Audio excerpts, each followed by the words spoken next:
What's up, everyone? Welcome, all Mandalorian fans.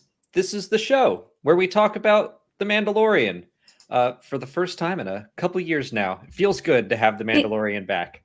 It really does. It's been too long. How did you feel this morning? I mean, I know how you felt, but tell everyone else how you felt seeing Baby Yoda again. Grogu, excuse me.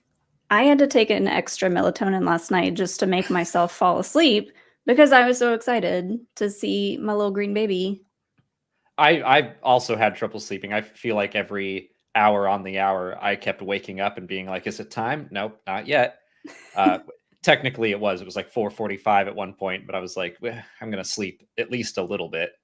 Yeah, we wait till like 6 a.m. I think that is a safe spot for us to get up any earlier, and we'll be too tired to do this show.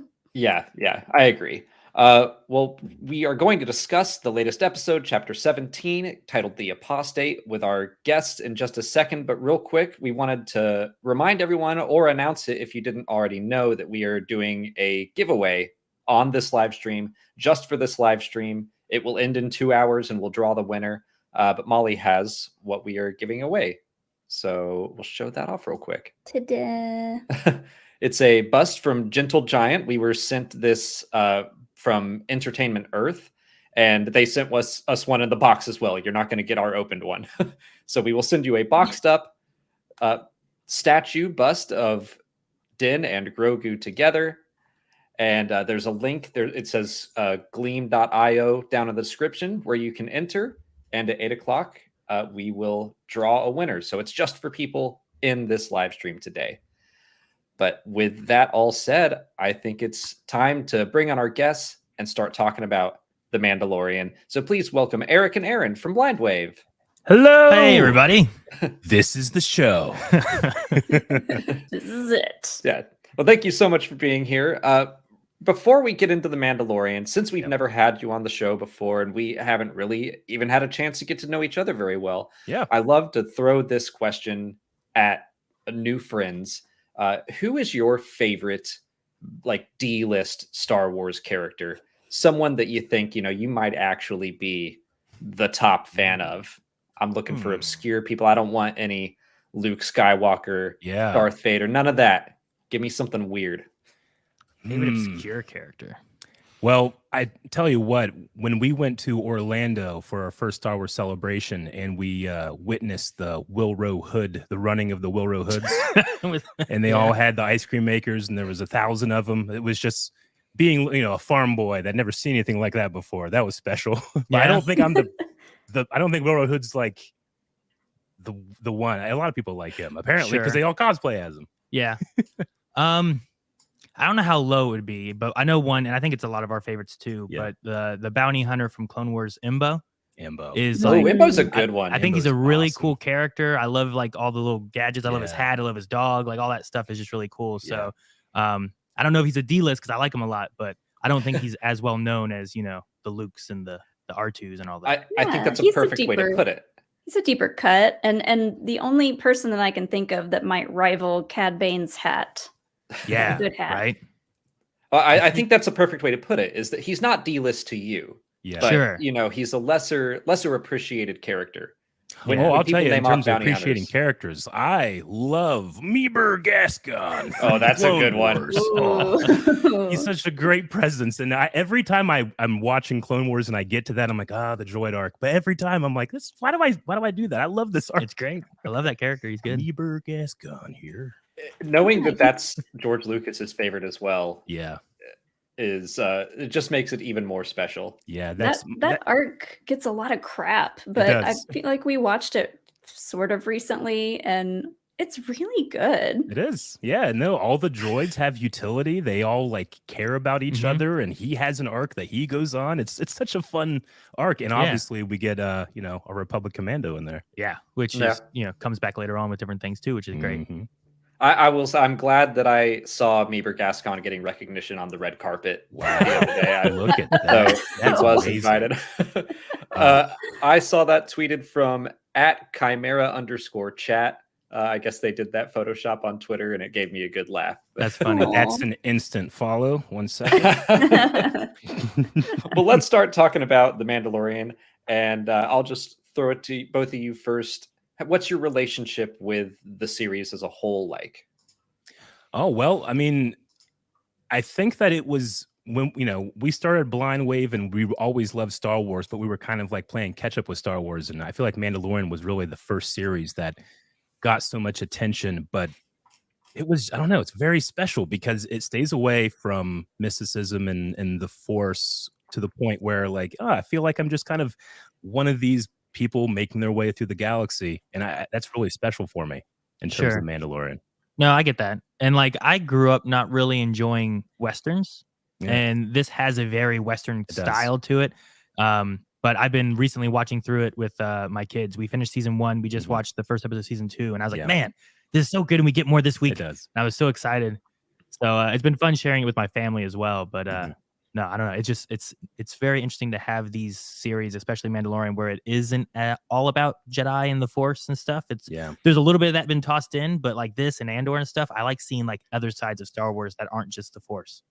The other thing I really enjoy about it too is that, Star Wars is, I mean, it's blessed because of this and it's also cursed because of this. It has so many different tones for different audiences. You can go to Resistance, which is for a very young audience. You can have Clone Wars, which is, was for kids. And then those kids grew up. You could have the movies. You can have something like Andor that's very adult themed. And Mandalorian is in that sweet spot of like, I feel like anybody can really enjoy it and instantly understand like, okay, who am I rooting for? Who am I not rooting for? Kids can do that.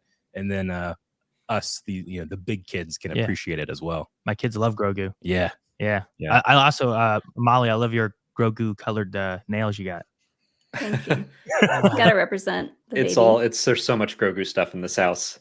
I need to get that done. I love the way you talk about, the Force isn't a huge part of this series. Obviously, we've had Luke Skywalker, Grogu trained with him for a bit. But I like that they explore similar Star Wars themes, but really through that Mandalorian lens. Absolutely. I've been saying since the series started, really, that Star Wars is often about the power you have and what you choose to do with it. And the Mandalorians don't have the Force, but they made their weapons and their armor to combat the Jedi. So they have kind of their own version of it. And I really love the exploration of everything with the helmets and the armor and what it all means, which there was a lot of that in this episode.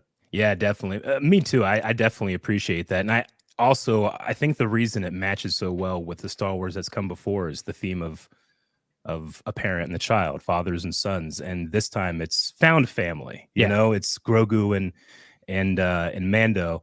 I think that's a fantastic thing. Even in this episode, there's been a criticism, Book of Boba Fett, things happening too quick. But when Mando last season, when he becomes an apostate and he loves this kid so much, he wants to share his face with him, right? Like despite his beliefs, despite his dogma, it was such an act of pure love to share himself with this kid. And when he becomes an apostate and loses everything that makes him a Mandalorian, what does he turn to? It's like, I gotta see the kid. I gotta make sure he's okay. That's all I have.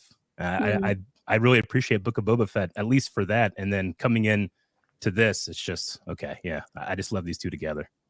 That's the perfect segue into talking about this episode. Yeah.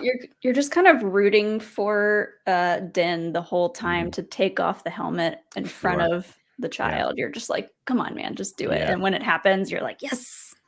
Yeah. And so like we got that, and then he still puts it back on. And they're constantly throughout the series, they keep kind of towing that line where IG-11 is like, I need to heal you and I'm not alive, so let me see your face. And so he's like, fine.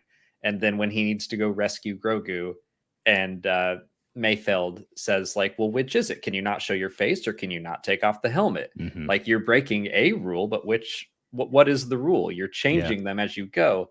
And so we just keep bumping up against these rules. And I love that the episode starts with the armor, the rule maker, as I see her, and like inducting another kid into the Children of the Watch.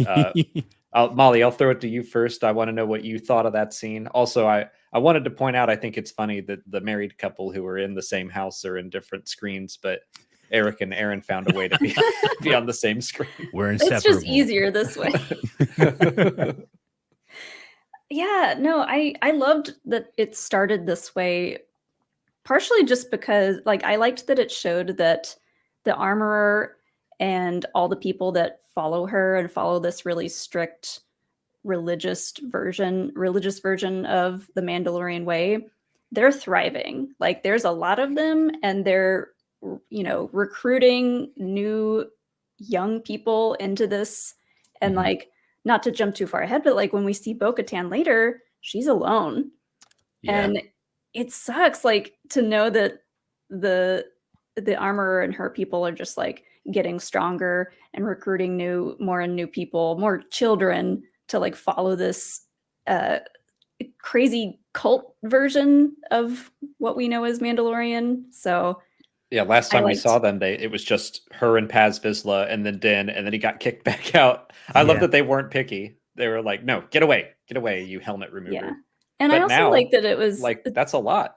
Yeah, there it is. I love the diversity of color too. Yep, it was so many that we were like, flags. is this maybe a flashback? I guess there's just so many. Like, are we going back to seeing like didn't get a helmet originally or something, or what are we doing? And then, yeah, we thought too that like, is this a flashback? Because we were like, didn't really get a good look on the kid, so we're like maybe. But then he comes flying in, and I liked that because you have that thought of like, oh, Din probably went through this same thing, and then you see him current day flying in on his hot rod with his little green sidekick. Like it's such a cool juxtaposition to see. And that has to be done on purpose, right? Like I think they want you to think that could be Din, because it doesn't matter what your face is when you're with these people. Like it could be anybody. Once you put the helmet on, that's your identity. I absolutely think that was the point of us. I think they wanted us all to go, is that Din? And then like they kept on kind of showing that kid as they were fighting the dinosaur turtle, as the descriptive audio calls it. And you're like, oh, is this kid about to do something really badass and save everyone? And then they don't. This super chat real quick, and they were like, damn it, they just answered it. Sorry, Velos, but I think everyone had that kind of thought that it might be, because it might as well be Din. It's just some kid saying some creed that some lady in a helmet told him to, and he doesn't know that like you're about to really affect your life, kid. Which we did look up the kid, and it's the same kid that played the kid Tusken Raider in Book of Boba Fett, and it's actually Jimmy Kimmel's nephew. Oh, really? Yeah. Okay. What an interesting factoid. That's crazy. I never would knew that. I didn't know that. Yeah.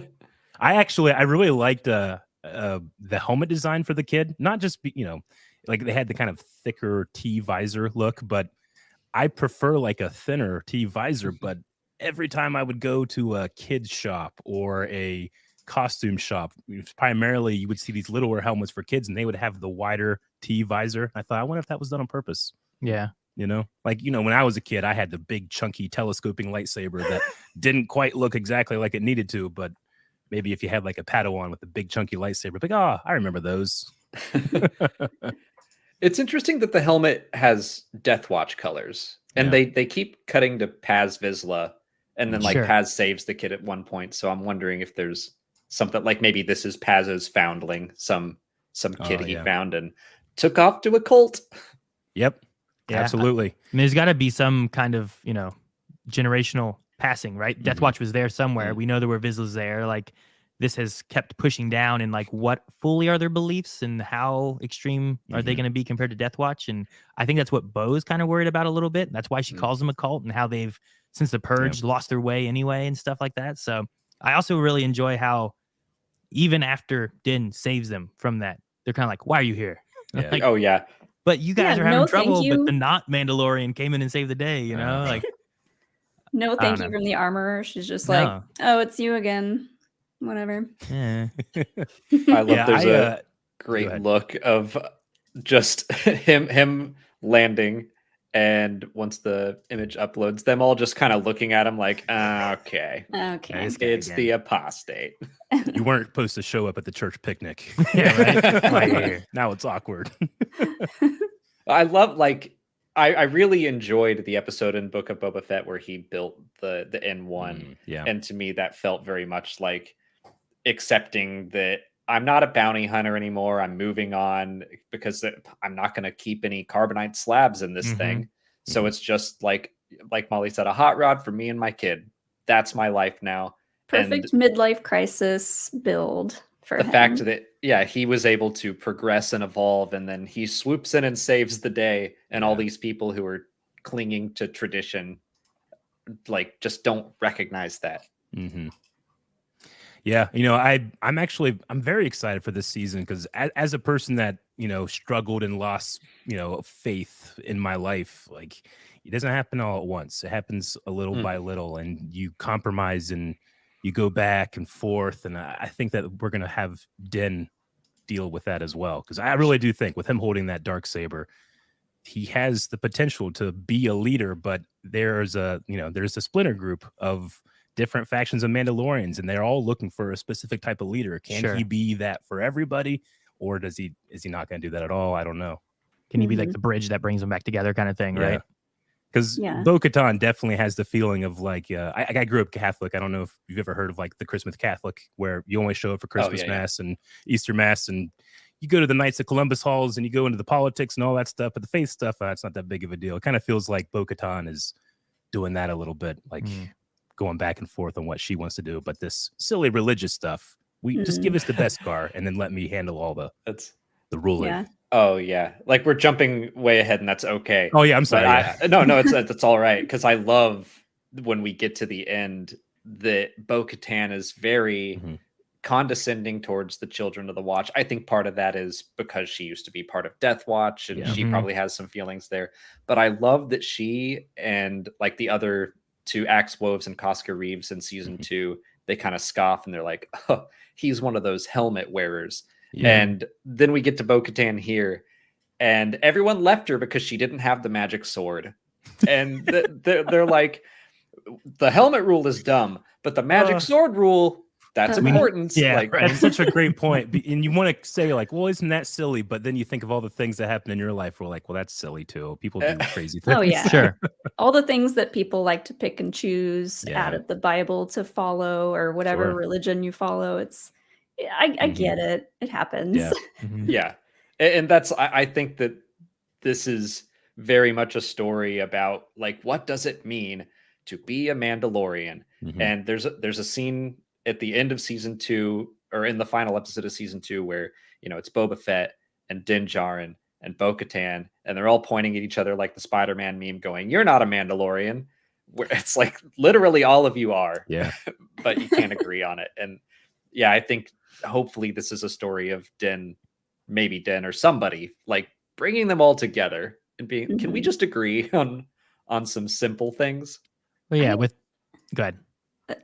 Sorry, I was just gonna say, I wonder how Grogu feels about all of this for Din, because like he took off his helmet for Grogu, and now he's like, I gotta put it back on, keep it on, and go apologize and do this like whole thing. Like, does Grogu understand that? And like that would make me feel bad.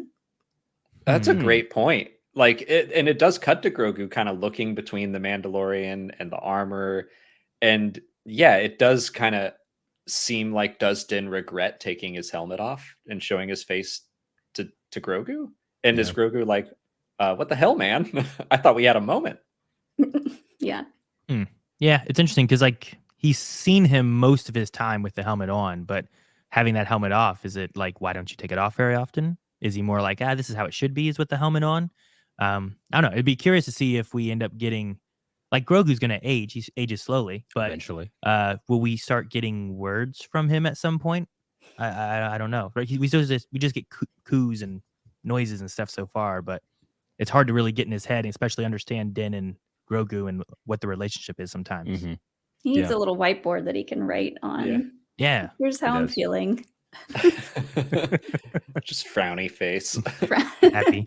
I did like when Grogu grabbed the little guy, the Anzellans. Well, that triggered the first picture of the night. That's my picture. The more I look at this, the scarier it is, and it's not dirty like my last week's picture, but it just. Oh man, that makes mine look awful. It looks like he's about to eat the Anzellan. It really does. That's what Aaron said. He was like, he's gonna eat him. I'm like, no, he thinks it's a frog. I spent more time on that than I probably should have, but I loved that part. Yeah. I mean, obviously, anything cute that Grogu does, everybody's gonna go wild over. Yeah. But Grogu plus the Anzellans, Mhm. my heart just exploded. In that scene, personally, for me, it's Carl Weathers looking through a small hole. Oh my god, yeah. And translating for someone that obviously does not need translating. And Mando like sitting cross-legged in there, kind of Yeah. crouched down, Oh, like that pullback. Oh yeah, that was so funny. That That's is what- like that's what, comedy like, gold every time. Yeah, Yeah. that's what Mando can give. That I obviously I don't want that in something like Andor, but Mando can sneak in and give me that Yeah. earnesty. I suppose. They can really weave in the serious and then Levity. like kind of sillier parts and stuff, and Yeah. it works so well. It does. I love the Mandalorian for that, and the fact that we get all the pulp and I really did miss the aliens in Andor. I think while it was on, I was like, oh, it's okay. Yeah. But then when we got the Nikto pirate who just looked awesome. Wasn't that amazing? They That all look so prosthetic. good. Yeah, It's never yeah. looked that good. I loved them all. mhm. Vane, right? Yeah, Vane. Vane, Makes me like, yeah. Is that Charles Vane or Is it? that? I'm I not don't really know. sure. I like the name though. Yeah. But yeah, outfits, and I think the prosthetics or the looks of all of that pirate crew was just great. I Yeah. don't know. See, we in the finally Disney got- era, when it comes to like new aliens, I haven't been much of a fan for new aliens. I mean, look how good that Nikto looks. It's amazing. But some of the new designs I feel like are a little bit more of the same. But the aliens in this, obviously, they look great, and we got a brand new alien too. That Yeah. Well, among the pirates, like they weren't just all the same species. There were No. multiple like species of aliens were. there, and they all looked really good. and it's I feel like most of the times you get like, here's the Rhodian look we got, and then Yeah. we just spread that around and kind of Yeah. copy that around a lot. Oh, the Mhm. Greedo, yeah. this was Yeah. very individualistic, and I not just the the mask, but just the costumes. Mhm. I absolutely loved it. I want Yeah, to see and more. we- The one had a sword. Vane had a sword. did. You know, I want to see him fight with that. me too. We finally got a pirate to say Avast. in Avast! Star Wars. Yeah, he did. So, I was like, what wait, do we what? think of Gorian Shard, the swamp thing? All right, Wow. I had to do this kind of from memory. Ooh, I don't know if it works. This is my Gorian shard. That the color on that is impressive. I'm Yeah. always impressed when people do multiple colors, especially with a whiteboard marker. Yeah, right. it's always I literally have that still from the Schmodown. Yeah. Oh, yeah. That's we Yeah. just have our That's- whiteboards. Yep. Yeah. But no, I think the swamp thing look is I quite like it. I like individualistic designs. I like things that just go in complete different directions. The sequel trilogy, I felt like some of the aliens, like okay, well they have like scaly dark skin and then they have scaly dark skin. I want the bright and the vibrant and the weird and what planet did this guy come from? And Sure, I yeah. can't wait to get a source book and learn more about whatever that Like is. that's just the main species of Dagobah. You just don't see very many. Yeah, right? Like he's like a swamp thing. You know? Like this guy would deal with the Dringer and be like, we can. Yeah, that's I like I meat had too. I thoughts want about meat Dringear too. too. yeah. Was No, I love it. Is And this it's guy like a- like a Dringear that's been trimmed down or something? What happened to Yeah, him? He's got like like the Blackbeard kind of look, right? Yeah, It's yeah. just- it's such pirate captain-y Yeah. feel. I like it a lot. He really feels like one of those like Admiral Trench characters from Clone Wars that Yeah. just came in and they spent a lot of money on that model and let's use him. Yeah. Yeah. There's also like They that did. warthog thing that we saw behind him too Yeah. in one of his Mm. scenes, and I'm like, what's that? I don't know that species, but that was cool too. Yeah. It did make me think of Admiral Trench, just like Mhm. some big crazy looking guy that's in charge yelling. Yeah. Just like literally a Spider-Man. It's like, what if we Uh-huh. just made a walking shrub, but he's evil? Yeah. And I love that clearly he's going to be like a recurring villain this Yeah. season, maybe moving beyond the season. Sure. Even Vane gets to survive. So I like that we have a setup of kind of these mini boss and the big boss that are probably going to attack Navarro at some point. It makes perfect sense with Navarro trying to be this independent port. You're not going to get protection from the New Republic. You're going to have Sure. to deal with pirates. And with Gideon kind of not being around right Yeah. now, Yeah, being yeah. off, and Mhm. so yeah, we need some kind of villain for the season. Maybe it's him, or maybe we find something more when we get to Mandalore. Yeah. And- I loved the little drop of the fact that he's getting like a tribunal thing. And what did he say? Where? Just he said just the New It was just Republic. New Republic Yeah. Tribunal. I don't think they said where. But I was like, ooh, I wonder if we'll see that. I could think be we cool. will. Yeah. I wouldn't mind that at all. to talk about the Pirates of Navarro just a little more, I really like that they also have a connection to Greef, and that as he is improving Navarro, then they're trying to swoop in and be like, well, we deserve a cut of this. I think it's like, Joe, we were old friends, and there's just so many instances throughout this episode of people who are trying to evolve, like Din from the Children of the Watch. Greef is trying to evolve beyond being the head of the Bounty Hunters Guild, and he wants to be a respectable leader, break away from these pirates, and he turns them down, which is like, I think Din sees that and is like, good for you, Greef. Yeah. But he doesn't make that connection of like, you can do that too, man. Sure. Yeah. He really did feel like Doc Holliday in the background of that scene, didn't he? Just kind of chilling out against the tree. Yeah.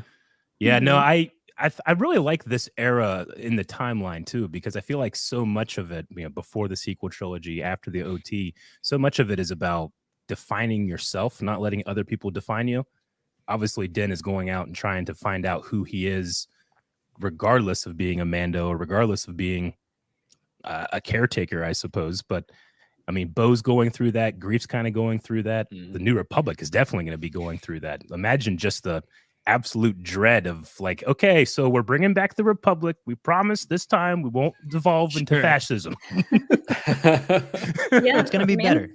Mando's going through, what it means to be a Mandalorian, and Grogu's going through what it means to be a Jedi / Mandalorian. Yeah. So he'll have to figure that out too. Hey, yeah, so like an interesting spot. Oh, go ahead, Eric. I was gonna say, you two are the absolute people to ask about this. Aaron and I, because of the nature of our job, we try to stay away from news and obviously leaks and stuff like that. But what is going on with this 2-year gap thing? Do you know? Okay, so yeah, that was the whole thing yesterday. Where Jon Favreau did a roundtable interview with a bunch of people. I watched this on Sky Talker's podcast. And he said something along the lines of like, okay, so Grogu got rescued and spent a couple years with Din on the run. And then he went to Luke, and we've spent 2 years away from him since then.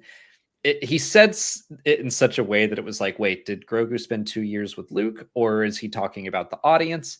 I think he's talking about the audience, that it's been about 2 years since season 2 ended. Okay. And, but that's why you go to Star Wars Explain. Sure, yeah, right. I just had the quintessential experience. Yeah, it could work either way.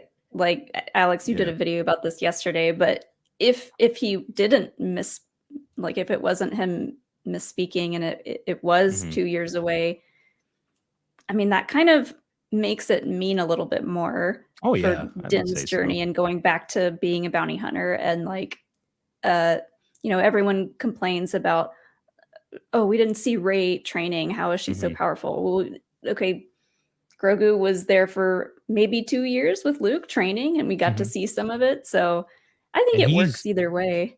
He used the Force in this episode, I feel like, more than at least pretty controlled. Just kept using it, right? Like we've seen him use a whole bunch, and then he faints and stuff, but this time he's like, give me that Skittle. And he's like, I'm gonna sit in this chair. Yeah, that is true. Like using it very frivolously. Yeah, he's like, I'm gonna use this power. I'm gonna He's talk more to some confident. Pergil. Yeah.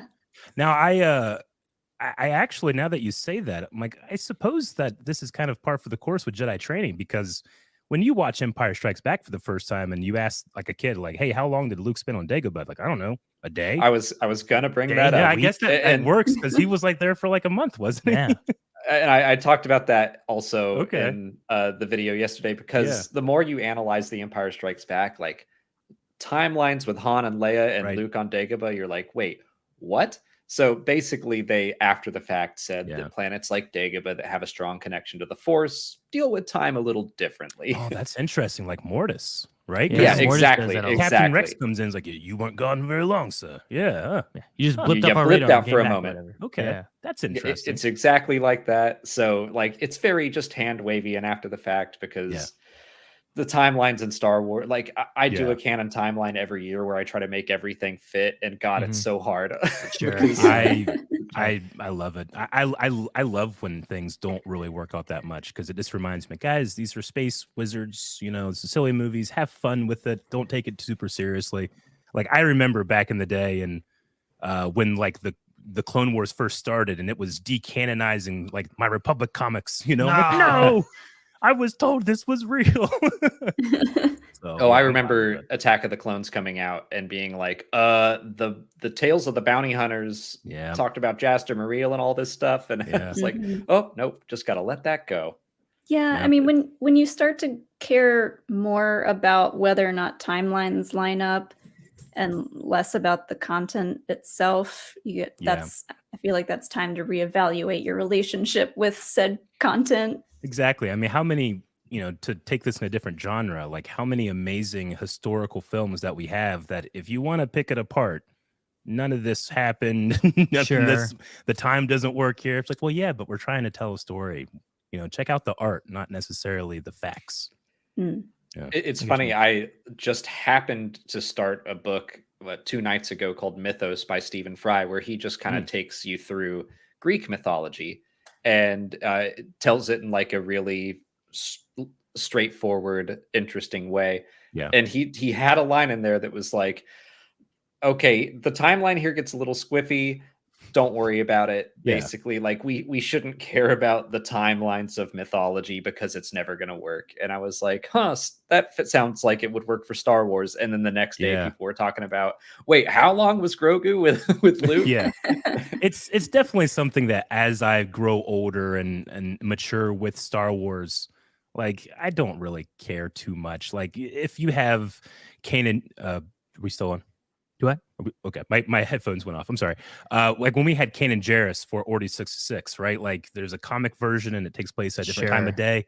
It's night, not day. and Guys, I mean, don't let the facts get in the way of a good story. Why you right? turn left, you should turn right. Or Yeah. yeah. So I'm not as concerned with like canon as much these days. If it, I don't need to fit like Lego blocks. I just need to, sometimes you got to push that piece in a little bit more, make it fit, Yeah. I think I'm somewhere in the middle where Yeah. when that Kanan thing happened, I was like, whoa. Right. And then like it took me a couple hours and I was like, it's okay. Like I I'll remember get over it. being like the Force.net forums 15 years ago being like, how many times has Even Peel died? Right? Yeah. Shakti died again. Again. I was gonna ask you guys too. We were talking about Greef Karga earlier and stuff. He was looking for a marshal. Did you guys have any hopes of what you were wanting for a marshal or who he picks? Like, would you hope that Din like leaves the Mandalorians and does that? Because I kind of don't want him to do that. He'd have a good life. But there's a lot of different options. Maybe you could pick of like maybe who could be a marshal. I mean, we could get the marshal, but we don't know what kind of state Cobb Vanth is in. And plus, he seems to be enjoying being in charge of Mos Pelgo. But I had the idea that maybe Cobb Vanth promotes that bartender guy to be marshal of Mos Pelgo, and then maybe we could get Cobb Vanth into Navarro. Yeah, that's right. The bartender of Freetown. Freetown, Freetown, yeah. That's I'm curious if Cobb Vanth will be willing to leave Mos Pelgo, because that does seem he's like very dedicated to it, but I don't care. Like if they get Timothy Oliphant in this more, I think Cobb Vanth is probably, I asked you who your favorite obscure characters are. He is probably my second favorite Star Wars character.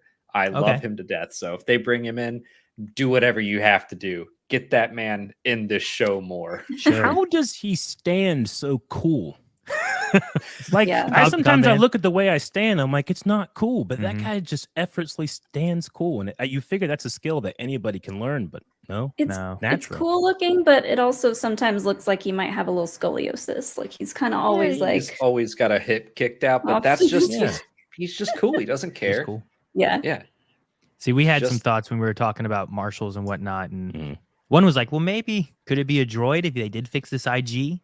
And like, could that be your marshal walking around protecting? Big badge. Yeah. But then we also talked about Mayfield. Yeah. Like, what's he doing? Maybe he could be the marshal and show up. And he'd be a fun one to have around more. Only the New Republic would be happy about that. He's dead. But they don't want ties with that, they want to stay away from the New Republic. So no, I'm very interested to see what they do with that. I would be, if I was Mando, I'd be tempted to become marshal just so I could hear Greef Karga say my name every day. Like no one says that name like Mando. Like it's so fun, and I get energy when I hear him say Yeah. it. You don't say my name like that. No. No. We Yeah, see, we it made don't work. this when the clip of that came out of him kind of talking to Den and trying to convince him to stay, and he's like, "You wouldn't be a heretic here; you'd be landed gentry." And I was like, "What is landed gentry?" And we had to look it up, but then Molly was like, "It sounds like the Olive Garden," and so we made that. When Now you're I here, just, just Navarro. keep on using this; it's perfect. That's amazing. He's since the beginning, I've always felt like his character sounds like a recording of a character on like a theme park ride. Yeah. Just one of those like over the top voices that the people that work there, I'm sure, hear all day long, but they're just like, Mando, if you get this message, then you might know that I might still be alive. And it's just like all the it's like his amount of gravitas is just unending. But I love that for him. We Stern sent us a Mandalorian pinball machine to promote, and Greef's a big part of the he's a voices big part in of the pinball machine. Where, like a lot of the things that he says just That crack makes us so up. much sense Yeah. because when you go to Disneyland and you get on the Indiana Jones ride, all you hear is John Rhys Davies, Sala, like the whole line. And when I used to have an Indiana Jones pinball machine, and Sala does all the lines, it's like the same thing. Yeah, we were lucky enough to be at Celebration when they brought, the first Mandalorian panel they had, and they brought him out. And the way that he was speaking, I just remember looking over at one of our friends, Rick, and being like, I think that he's going to fit real well in Star Wars. The way that he speaks kind of feels really timeless in Star Wars. I mean, it has to be timeless. That's why we have the music that we do and the looks that we have. Like, it's not like, granted, some of the background characters in the original trilogy, like that's 70s hair, sure. But I feel like he has a really timeless quality about him. And he's great with the serious times, like when he's really serious, or when he's like, do the wavy hand thing, baby. He's funny and he's serious, and it works so well. And he dresses great. His drip, though, he was dressed so well in this episode. All right, Eric was in love with his robots. That triggers my drawing because I loved the little I think you cape holding robots. Oh my god! Just drive around and hold his train. I thought that was. I didn't realize it until I heard them go clunk clunk clunk clunk down the stairs, and I was like, what is that? "That's amazing." Yeah, maybe if IG-11 doesn't work out, we can borrow the cape robots, have them survey Mandalore. Be the marshals. Yeah. Well, and the marshals, they'll be they can be on top of each other. I also loved Greef's reaction to Grogu's name. He's like, exactly. If you say so. It's such an audience line. Yeah. We're gonna call him Baby Yoda anyway. It doesn't matter what his name is. Yeah, it's like whatever, Jon Favreau. If you wanted him to have a name, you should have named him in episode 1. Yeah. Well, for sure. let's. I want to talk about a smaller moment real quick. Should have uploaded it, but what did you think about that scene in hyperspace? I loved it. It's one of those things that I think if you have any idea of what it is, you're like, oh my gosh, it's that. But if you don't, it's also like a majestic kind of moment of just Star Wars nature in a way. Yeah. And I love just seeing Grogu just looking at it and being like, and then more of them show up, and it's just it's this majestic feeling of just nature and what Star Wars mysteries there are out there, especially if you have no idea what that is and you didn't watch any of the animation stuff. But if there's other tie-ins, I'm really excited for that idea. I had to bring up this super chat from Boba Skywalker for you guys. What did you think of the space whales? Blind wave for life. No, it was I actually said in our video that we did, like, I can't wait to watch reactions to people that have no idea what that is. Just the sheer like, what? Yeah, that's so crazy. And we even talked about, like, are there going to be some people like animals that breathe in space? That doesn't make any sense. It's like the Exogorth did it. I was like, Empire Strikes Back had a giant worm and a rock in space, and there were other creatures inside him. Just let it be. It's okay. Right. I feel like someone like your parents, Alex, might think, are they underwater? Yeah, that Why They sounds have are about there right. whales there? that tentacle movement, right? So Uh-huh. it kind of looks very Yeah. underwater. I love how easy they go through hyperspace too. Like it doesn't feel like it's a trauma they're going through. Like it's not like violent shaking. It's just very smooth and natural. Yeah. It really reminds me. I don't know if you guys like Avatar: The Last Airbender, but Oh, you know the badger moles teach the Earth Kingdom how to do their thing. The Pergil teach us how to go through hyperspace. It's just a yeah. cool idea for Oh, such that's a rich great history. parallel. Yeah. Yeah. I never It's thought just they about just it need that a way. little bit of fuel, just like the Zilla Beast. Irish Nexus asked, did Aaron shout, "It's the whales"? No, I was like Pergil. Yeah, he said Pergil. I'm so excited for that. I was the one like whales. Yeah. Yeah. I honestly haven't watched our own reaction to it, but I think I just went like, "Oh my god!" Yeah. It's something I never would have expected, and Mhm. I think that the Mandalorian, the Book of Boba Fett, they do a great job of inserting stuff like this.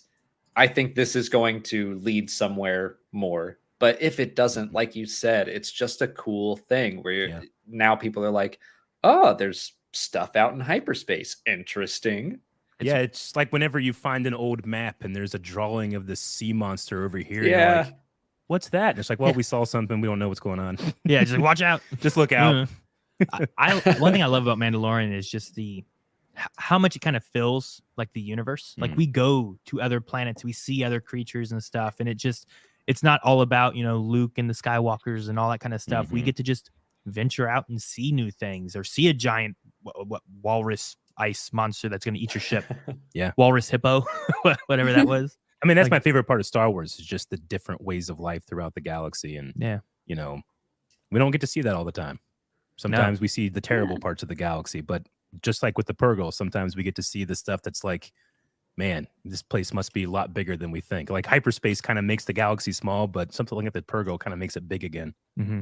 Yeah. Mhm. And just getting to see like how different species and creatures interact with the Force, or Yeah. how creatures Yeah. are Force sensitive is cool. Mhm. Absolutely. And you bring up something that I haven't really mentioned yet today, but I love when my Star Wars stories bounce all over the galaxy. And Yeah. so many Mandalorian episodes are just he goes to a planet, he does a thing, he Mhm. leaves the planet. The fact that we went to 3 planets this time and had a Right? space battle, like so Yeah. much. It's one of those things where you open up the Disney Plus app and you're like, 35 minutes. I was hoping for longer. Oh well, but like so much happened in it. Mhm. We were It just was talking it was a today. tight We're 35. so spoiled Yeah. because Yeah, I remember right. I remember 2005 going to see Revenge of the Sith. I'm like, all right, that's it. That's it. It was so good. I Wrapping up loved the it. shop. No more Star Wars ever again. But now, like Aaron today said, like, oh man, I wish we had more Star Wars today. I'm like, you fool. We had 2 television episodes We had today. to. It was great. And 6 comics. Yeah. I went to do my comic reaction today. I was like, there's 6 new issues out. What am I gonna do? Like They were all I good. really do wish I'd be able to like send a message back to young Eric and be like, hey, one day Just you're wait. gonna be seeing something called The Mandalorian on television. It's gonna be one of the biggest shows on and there's TV. whales in space. And I'll be like, who are you, scary future man? Try and trick me. Well, while you mentioned the space combat as well, that was Oh, the yeah. drawing that I did. Yep. Nice. I just Perfect. Look at I that. love it. It looks just Yes. like asteroids. Yeah. no, that was one of my favorite parts. I just really enjoyed I loved him like going in and out of those asteroids and just kind of popping up, taking out another one. Showing that superiority of the N1. Uh-huh. Yeah, it was Yeah. just so cool. And I love that ship before, back from episode 1, and just seeing it, being able to do all this cool stuff and be so fast and be like this hot rod. It's so much fun. And then also he gets led to that pirate ship, and that pirate ship looked Yeah. really cool too. I was just about to bring that up because I love that design. That we were pirate we were ship. like, wait, is that the Eclipse? No, why would the Eclipse be there? But it has that like front end where it kind of turns Yeah. down into that hook. And it's like and it's like a giant like boat mast almost. Right? Kind of, yeah. Yeah. Very cool. I loved the dogfight because I feel like for some reason we just haven't seen a ton of them in the live action series.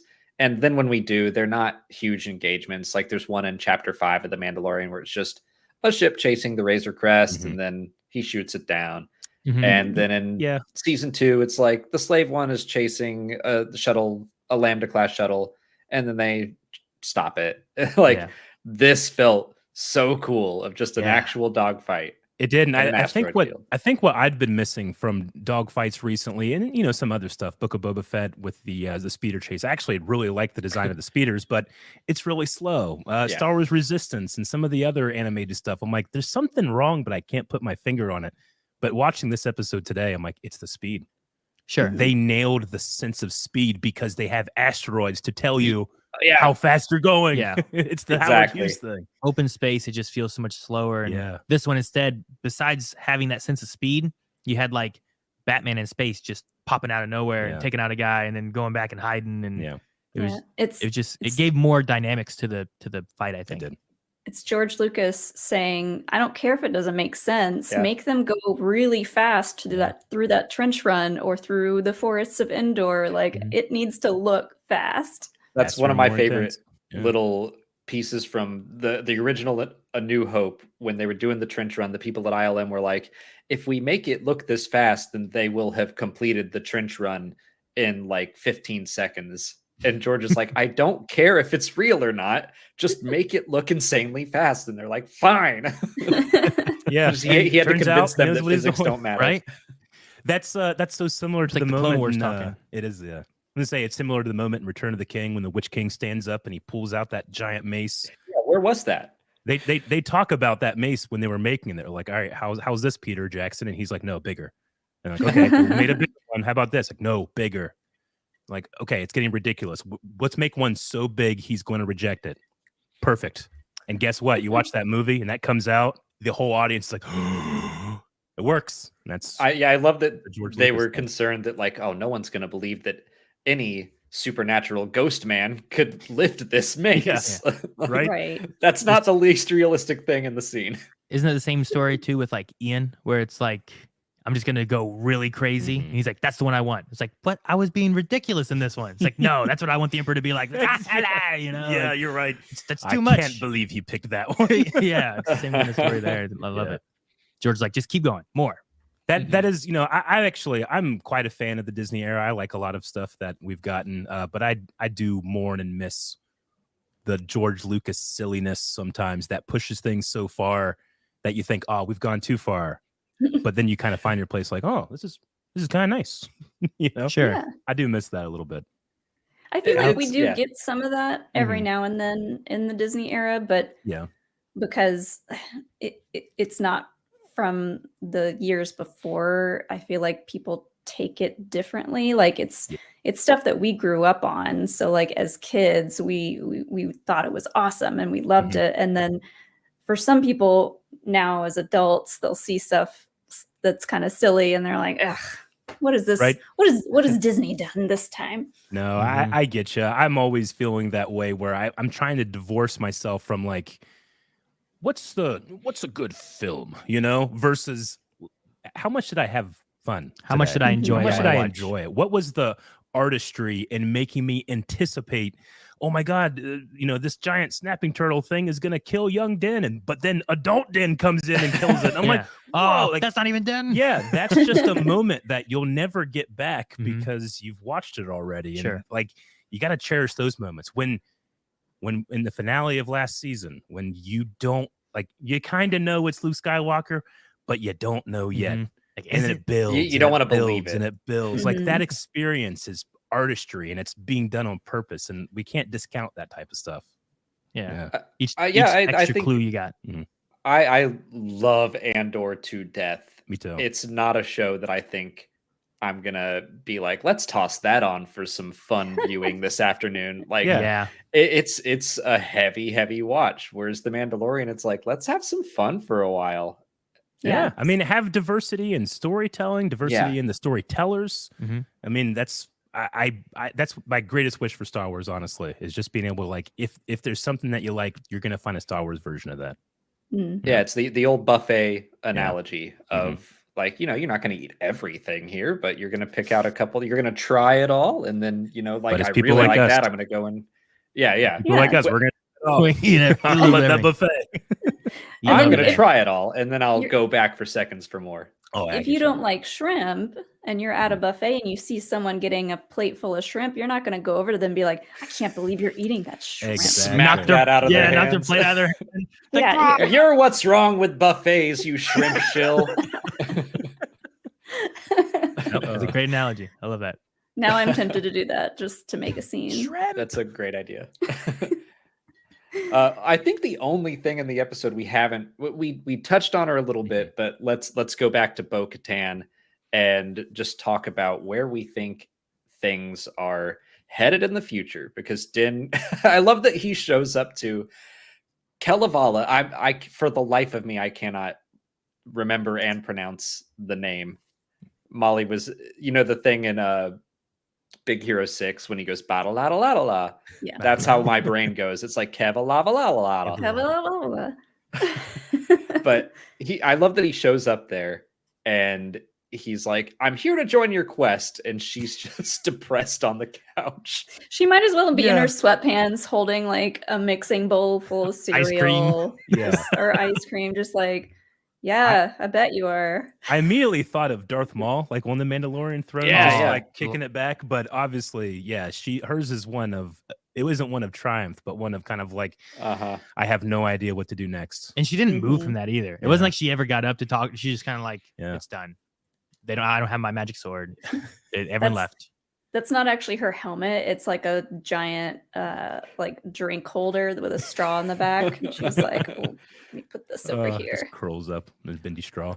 I am curious because like we have this quest that he's going back to Mandalore, trying to get all that, get the water so he can be baptized into the way. Yeah. But with having that, do we find out if like Mandalore will be more hospitable than what they're expecting? And do we build back up to having a Mandalore, the person? And if so, could that be Din, who already has a saber? I think that could be an interesting way, and you bring all the Mandalorians back together. But also, with what we did with Book of Boba and him and his quest of like building up to wanting to be a good leader, I'm like, maybe this is like a small test ground, and maybe we could have Boba become a Mandalore.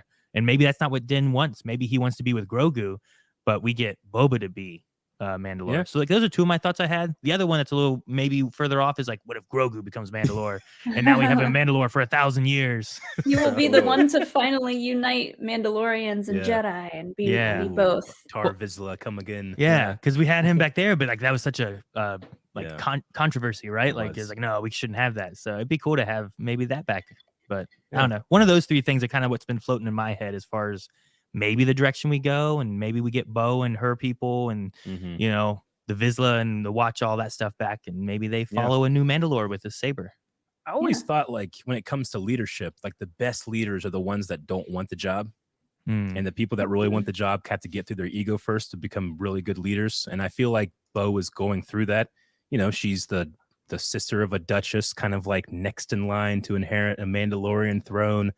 I mean, I think that she kind of feels frustrated because she felt entitled to the position, but then people left and they don't care. And, what do I have to do? Like, she was given the Darksaber by Satine, right? I'm sorry, Sabine. I'll make that mistake all the time. She was given the Darksaber and then she lost it. And then she doesn't come back with it. Like, it's got to be such a detriment in her head that like almost like she's damaged and there's nothing that she can do about it. But I hope that whatever Din does really inspires her, and maybe in that we can see some real Mandalorian leadership from Din. Yeah, it seems kind of like she might actually think by taking the Darksaber and not winning it in combat that she might actually be cursed, because she probably feels like everything I try doesn't work out. And so I wonder if she thinks that she's just like, well, I've tried it all, maybe I am cursed because I just took the saber, who knows. But I think there's a strong possibility for Din becoming like the one to rule Mandalore. But I have my theory, and this might be like a tinfoil hat theory, but like I feel like Din could unite everyone. Are you gonna put the tinfoil hat on me? I was looking for it. I couldn't remember if I had it. We don't have ours. It's upstairs. We have one upstairs still for these moments. But I feel like the Darksaber is gonna get destroyed, and that's going to be yeah. and that's going to symbolize like, look, we don't need this. Oops. We can just be ourselves, and we don't need to be a slave to this tradition. Which, like, I like the Darksaber, so I would be sad, but I liked the idea of that just for what it represents. I actually really like that idea. You know, if we do have this theme of forging your own identity, then yeah, it's not about the relics from the past. It's what we have now. Mandalorians, like if we develop this and can recreate a culture, like that's something that can exist outside of the sequel trilogy and beyond. Sure. You know? And you don't like the Darksaber anyway. I love the story. I love everything it means to the characters. I cannot stand black lightsabers. They just don't. They just look like cartoons to me. Now I will say though, I think that the visual effect that they went with at the very end of season 2 and in the Book of Boba Fett with a more like rainbow refraction look is pretty cool. But I grew up making lightsaber fights all my life, and there was always like the one kid that's like, my Darksider's so evil, he's got a black lightsaber, you know. And it always just like, that's not how light works. That's not how cameras, you know. There's always the constant visual effects thing. Are you trying to make it a visual effect that looks like you're looking at it with your eye, or does it look like it's going through a camera into a sensor and then you're watching it? And the Darksaber like can't really satisfy either of those standards. So for me, I've always been like, I don't really love the look, but I've warmed up to it a little bit, especially once I got the toy and started playing with it. Oh yeah, the Galaxy's Edge Darksaber is one that we got last time we were there, and I was like, I couldn't stop turning it on because I was like, oh, it's so cool. It's just nice. The hilt design, but I mean, Tar Vizsla's story, all that stuff is great.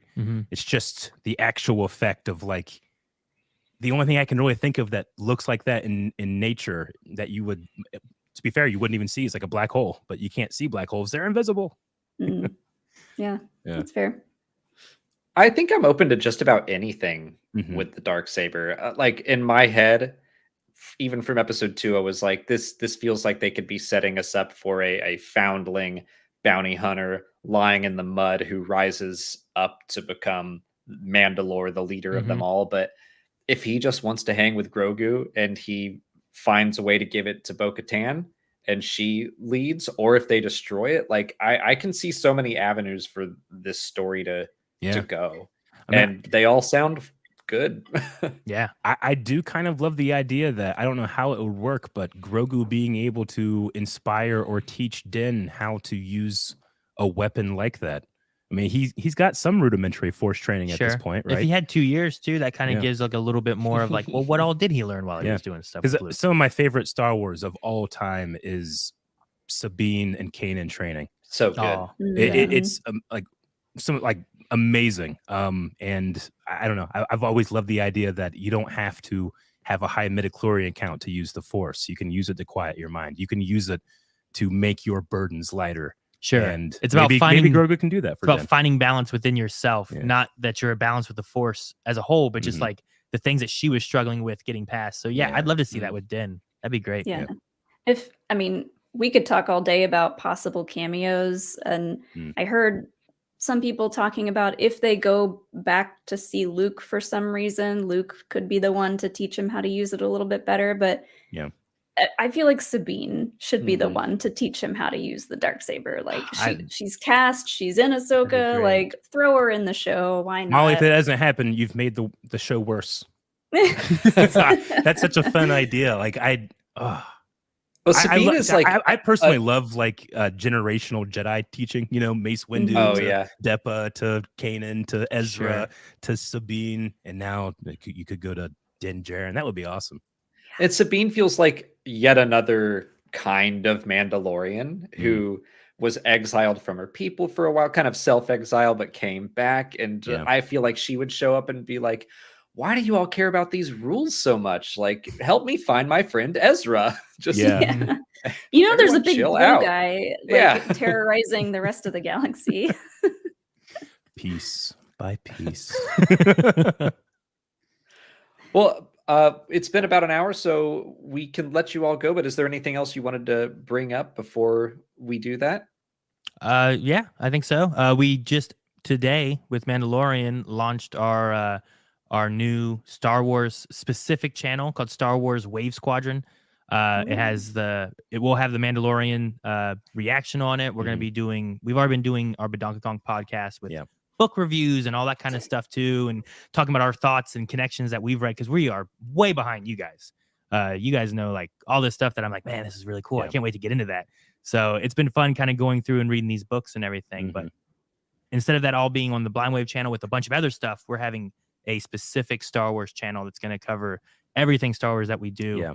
And hopefully open the door too for things that we haven't done, like comic books and stuff like that as well, that I haven't read. I don't think, maybe a couple, but not very many arcs in the comics. And I'm very excited to do some of that. It can be pretty daunting as being a fan and being like, maybe I'll start checking out some books or some comics, and you just have like this huge list. So we're hoping that we can be like kind of a jumping on point for people to like, hey, come along with us. It's daunting, but we got some time. Let's go through the canon as we can. Yeah. So That's if I can recommend the Charles Soule Darth Vader run, that's an excellent place to start. Comic, okay, Fantastic. Yeah. No, I'm looking forward to that. I also, on my list has been, of course, High Republic stuff, because we started some of the High Republic books. So I'm excited for that. But Son of Dathomir. We gotta get through that. I really want to read that one. So, but yeah, it's a new channel. We're gonna have videos on there that just kind of like more conversational topics. And on our other channel, we just have such a broad amount of content that things kind of get buried sometimes, and the algorithm doesn't really reward that. So we're just passionate about Star Wars, and we want to give it a fair shake. So Star Wars Wave Squadron, right here on YouTube. Star Wars, that's going to be all of our Star Wars. It'd be great and easy to find, all in one place. Yeah, that's awesome. That's a great idea, because you guys do cover a ton of stuff. So much. Yeah. I was looking through your reactions the other day, and I was like, oh, they're going through Community. Like, I love that show, and like, you guys do a ton of stuff, ton of reactions. It's a lot. It's a full-time job, and you know, the hardest part of it is just like staying away from spoilers. Sure. You know, like when it comes to all these things, it pretty much means like, okay, I follow these people on Twitter and nothing else, you know? The other thing too is sometimes like when I go home and I'm with my kids and my wife, and like, you want to watch something? And I'm like, well, what can I watch? What shouldn't I watch? What should I wait on? Like, what might we do at some point? So, but it's fun. And I've enjoyed the community too that has grown with us as well. So absolutely.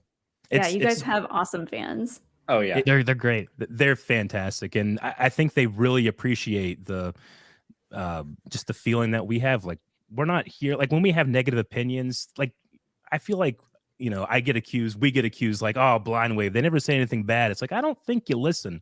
We just are really good at saying stuff critically, you know, in a way that's like not damaging. It's possible to be critical without being a dick. Some people don't realize that. And so it's just been very rewarding when people would come to our reactions in the past and say, hey, I kind of fell off Star Wars, or I wasn't really enjoying the stuff that Disney did, but then I heard you guys talk about it and like, oh, that's a good point, or that's a fun thing. And then it feels like we're able to kind of like with this new channel really be a focus for some people that just need some positivity in Star Wars, just like you guys obviously are. Well, that's why we wanted to have you on, and we're excited to have you. And this is the first time we really got to hang out, and it was a blast. This flew by. This was so much fun. Yep, and we'll have to hang out at a celebration this year too. And finally able to go out to London. Yes. Oh yeah, that'll be the best. Covering freaking the Mandalorian while we're at Star Wars Celebration. I know. Yep, it'll be something, but I'm excited for it too. It's been a while since we've been to celebrations, so I'm excited to also see fans and everything too. But I had to find this super chat from Billy the Kid Lawrence. It says, I can see you're busy, but Eric, the edit is done. Yep. That's a message I get every day. Yeah. we got editors that are in different time zones and stuff too. So sometimes I'll be in the middle of the night and one of our editors from overseas is like, hey, I finished the edit. I'm like, the morning. I'll wait for the morning. I can't post it right now. Yeah. Awesome. Well, thank you, Billy. Well, thank you again so much for hanging out with us and discussing this episode. We will let you both go enjoy the rest of your evening. But yeah, this was a blast. I'd love to do it again sometime. Yeah, I had a lot of fun. And talking Mandalorian or Star Wars in general is always a blast. Usually it's just me and Eric and like the other guys. And it's a lot of fun. But talking with people that know as much as you guys do. I've watched some Star Wars Explained videos. I'm like, man, they know so many things. It's great. Right. So I was a little like, I don't know. Should I be here? They're gonna know so Aaron, much. I wasn't in Schmodown. They're really good at yeah, knowledge and stuff. I don't know if you can my imagine the gosh. dread when Christian Harloff's like, "Hey, do you want to do the Schmodown thing?" And I'm like, "Well, I'm not really familiar, but I'll check it out." And then I watch like both of you on your matches, and I'm like, "What?" I don't know these things. It's great. But So. I feel so much better for it. That time in my life really made me appreciate what Star Wars is, not what Star Wars I want. Does that make sense? Like Sure. Yeah. Star Wars is this kind of living tapestry. You pull one thread here and this whole thing moves. And I don't think I would have really gotten there if it weren't for just studying the facts versus letting it flow through my opinions. Yeah. Trivia is a whole other beast. It's and a vast. whole other way to appreciate Star Wars. And it's like I do love doing that, but only like for certain things. And like this is just a more fun. Let's just chill and love on it for a while. Absolutely. Yeah. Have to have us back. Maybe we can talk about some other things sometimes, like the Zillow Beast. Oh yeah. Yes. Oh yeah, that didn't come out like that's. We knew that was coming too, and I was like, tomorrow's gonna be big. March 1st is gonna be big. We're gonna cover that all tomorrow on tomorrow's stream. But yes, Yeah. I'm so Fun. excited to talk about that. Well, Yeah. I hope you guys have fun. I might have to check out some of the stuff that you guys have on some of that stuff too. So, Yeah, definitely. but I appreciate you guys having us. Yeah. Yeah. Thank you. Thank you. Have a great You guys rest have of a your good night. one. We'll see you. Bye, guys. Bye. Bye. And we're gonna keep hanging out. We're gonna answer some chat questions. Quick reminder: we're doing a giveaway. If you weren't here at the start, we'll talk about that again. We are giving away a still boxed, brand new version of Yeah. this. This I want one's to make mine that that clear. I opened and that I stare at every day. So, Entertainment Earth was kind enough to send us this bust to give away. And so we are doing that. There is a link in the description to do that. I will pick the winner in 50 minutes, but it's just for people who are here on this live stream with us. So go do that. Also, there is a link to Entertainment Earth just to buy the bust if you want to, and it'll help the channel out if you want to, but wait until the giveaway's over. See if you win it first. Yeah. That's but- a good idea. Yeah. We're going to answer some chat questions. I'm going to run to the restroom. Also, today's stream is sponsored by BetterHelp. So I'm going to play that ad and we will be right back. Now a word from our sponsor, BetterHelp. I've struggled with stress and anxiety for years. I started going to therapy back in 2012 and have been going off and on ever since. Talking to a therapist has been a huge help for my mental health as well as my professional and personal life, but there's no denying therapy can be expensive and time-consuming. That's where BetterHelp is different. Their services are more affordable than in-person therapy, and you can visit a therapist from the comfort and privacy of your home. When you sign up, you just fill out a questionnaire to help assess your specific needs, and then you get matched with a licensed therapist chosen to meet those needs in as little as 48 hours. BetterHelp offers a broad range of expertise with over 20,000 therapists that can give you access to help that may not be available in your area. Schedule secure video and phone sessions and exchange unlimited messages. If you're not happy with your therapist, you can request a new one at no additional charge. Join 3 million plus people who have taken charge of their mental health with an experienced BetterHelp therapist. Give online therapy a try at betterhelp.com/SWE and get on your way to being your best self. That's betterhelp.com/SWE. Yay, BetterHelp. Man, Alex usually tries to time that to where he's back by the time the ad is over, but that's okay. It's just me. Hi. Let's get into some chat questions. Thanks for tuning in, everybody. We got 830 something people watching. That is insane. Really appreciate you guys sticking around. We've got lots of chat questions to cover, so leave your questions in the chat. We're going to go through all the super chats first, so if you want a guaranteed answer, send it in through super chat. You made it. Not quite. Well, Not before it was over, but it's okay. it's okay. All right. Let's Let me dive into see if some I can- questions. Can go all the way up to the starred questions here. Here's a question. Where is Pippin from Keisei? Where is I don't know. Pippin? I never know. He just graces us with his presence whenever he feels like it. He typically hangs out downstairs for the most part. It is true. If he makes it upstairs for a stream, it is genuinely a big deal for everyone. But this looks like our first super chat of the night. Actually, did they have one before this one? This is it. Okay. I talked to them. Okay, good. From alpha.jpeg, thank you so much for our first super chat. Been around since the Star Wars Minute and Ferocity days. What's more exciting as lore guys, Din eventually uncovering Mandalore's mask or riding a basilisk war droid? I don't think they're gonna do the war droids. I mean, that'd be wild if he like went into the mines and found one. I think for Din's personal journey, I would rather him find like Mandalore's mask. I think that would be cooler. That would be dope. And I've seen a lot of people question whether or not we see that in one of the teasers. Like he picks up a helmet that looks real dusty and like ashy, but Mandalore's helmet is like really different from the typical Mandalorian helmet, right? It depends on the Mandalore.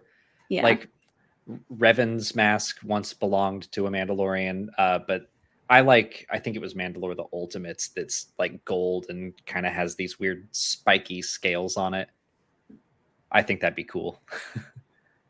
I don't know if it's a little intense for Din. Honestly, the way that he shows up and he's like, is this Jedi? That looks Jedi. What's this? I feel like he'd pick up Mandalore the Ultimate's mask and be like, I don't know what this is. And this looks like trash. And he throws it behind him.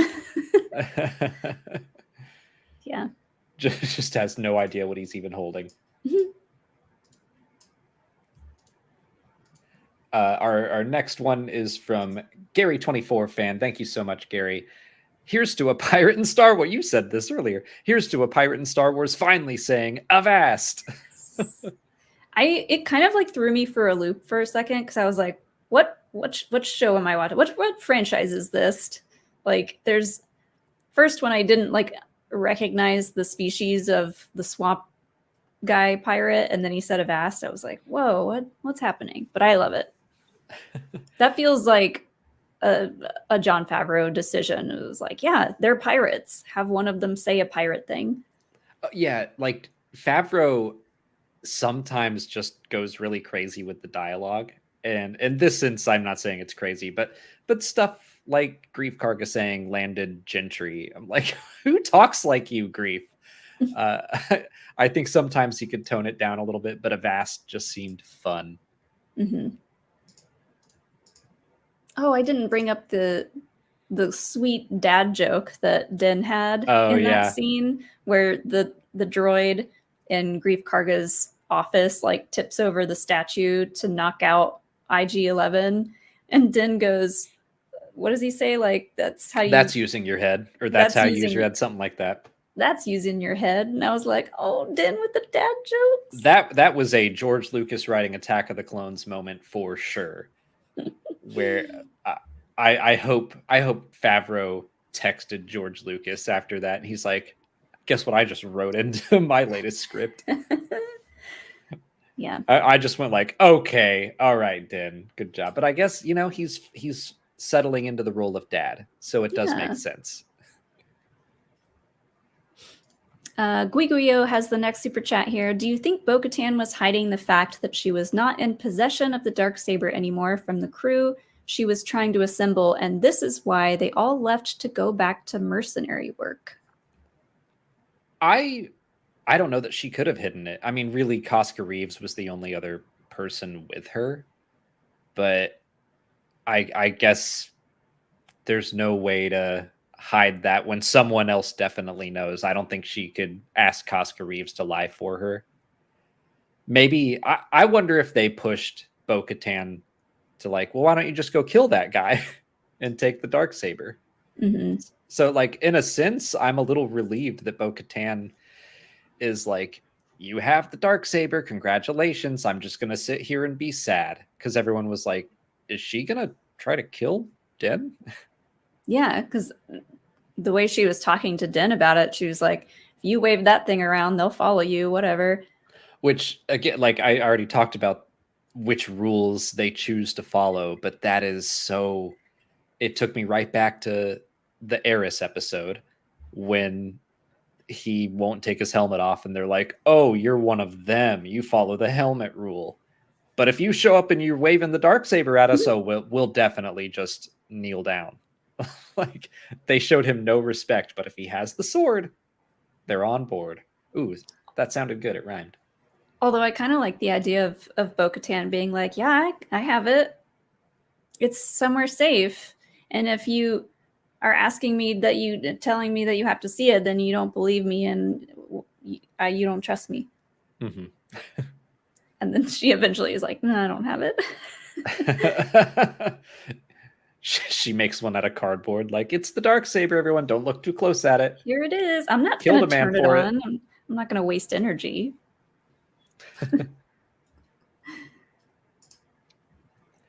Leftist Hominid, thank you for the next one.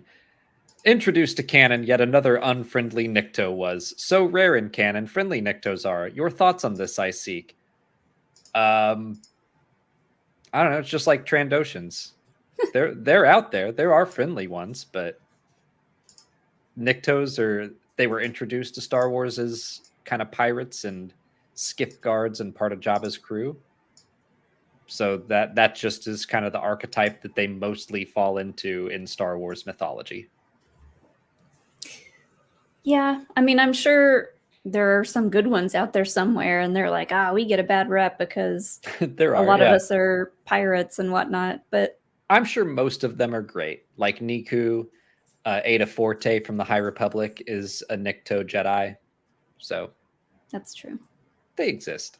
Hi, Hilo. It's just that we mostly see the pirates. Yeah. Adam Bosman, thank you for the next super chat. Given Din mentioned Mandalorians need to know how to navigate, do you think there may be a situation where Grogu will connect to the Pergil to guide them through hyperspace? Interesting. Oh, I like that idea. Because, we had that scene of Mando telling him, like, what everything was on the ship. And I was like, is he going to teach him how to fly the ship? Like, he needs, like, a booster seat or something for that. But that would be interesting if, like, he lost the ability to, like, use the tracking stuff on a ship or, like, the hyperdrive map, whatever they call it. And Grogu was like, I got you. Let me just force Skype the space whales. Oh, they know where to go. They'll take us. I think that'd be really cool. I mean, there are so many. There, I guess, are two different ways to travel through hyperspace without a Navicomputer, and one of them is just skywalking, being force sensitive and piloting around in hyperspace to avoid stuff. But I mean, the whales, just like Ezra summoned a bunch of them, and then the whales took the Pergil. The Pergil took him and Thrawn away. That would be a cool thing to be like. It's like Force AAA that, our hyperdrive went out. We just got to summon a space whale. If only Han knew about that. If that was a thing. He would think they were a bunch of simple tricks and nonsense. Yeah, he'd be like, that's a scam. Don't pay the money. I can fix it. I can fix it. AAA, don't do that. I can fix a spare tire. I'll tow you. James Clancy, thanks for the next one.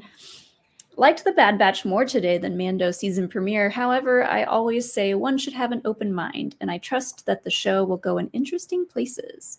I will say we managed to steer clear of most of the Bad Batch talk today, but oh boy, as much as I love Grogu, obviously that's a given. I might have enjoyed today's Bad Batch more, just a little bit more than the Mando premiere. That is high praise. I mean, it was so atmospheric. I've already mentioned it, but just in case anyone hasn't seen it yet, what happens in it is awesome. It still felt like Mission of the Week style of an episode, but it also furthered the main plot. Like, this is it felt like the perfect balance between just a Bad Batch mission, but also here's what the Empire's up to. Mhm. I loved it. It's really great.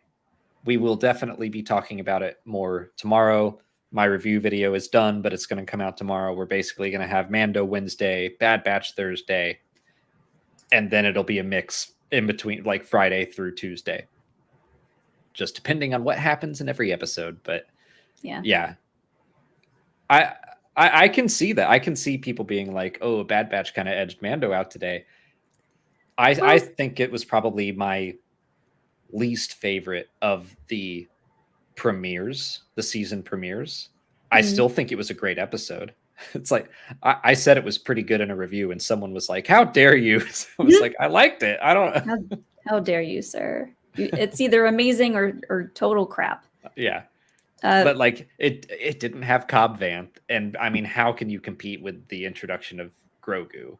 Like, just personally, I was like blown away by seasons 1 and 2. I think season 3 is a whole lot of recap and setup, like a lot of setup and good stuff.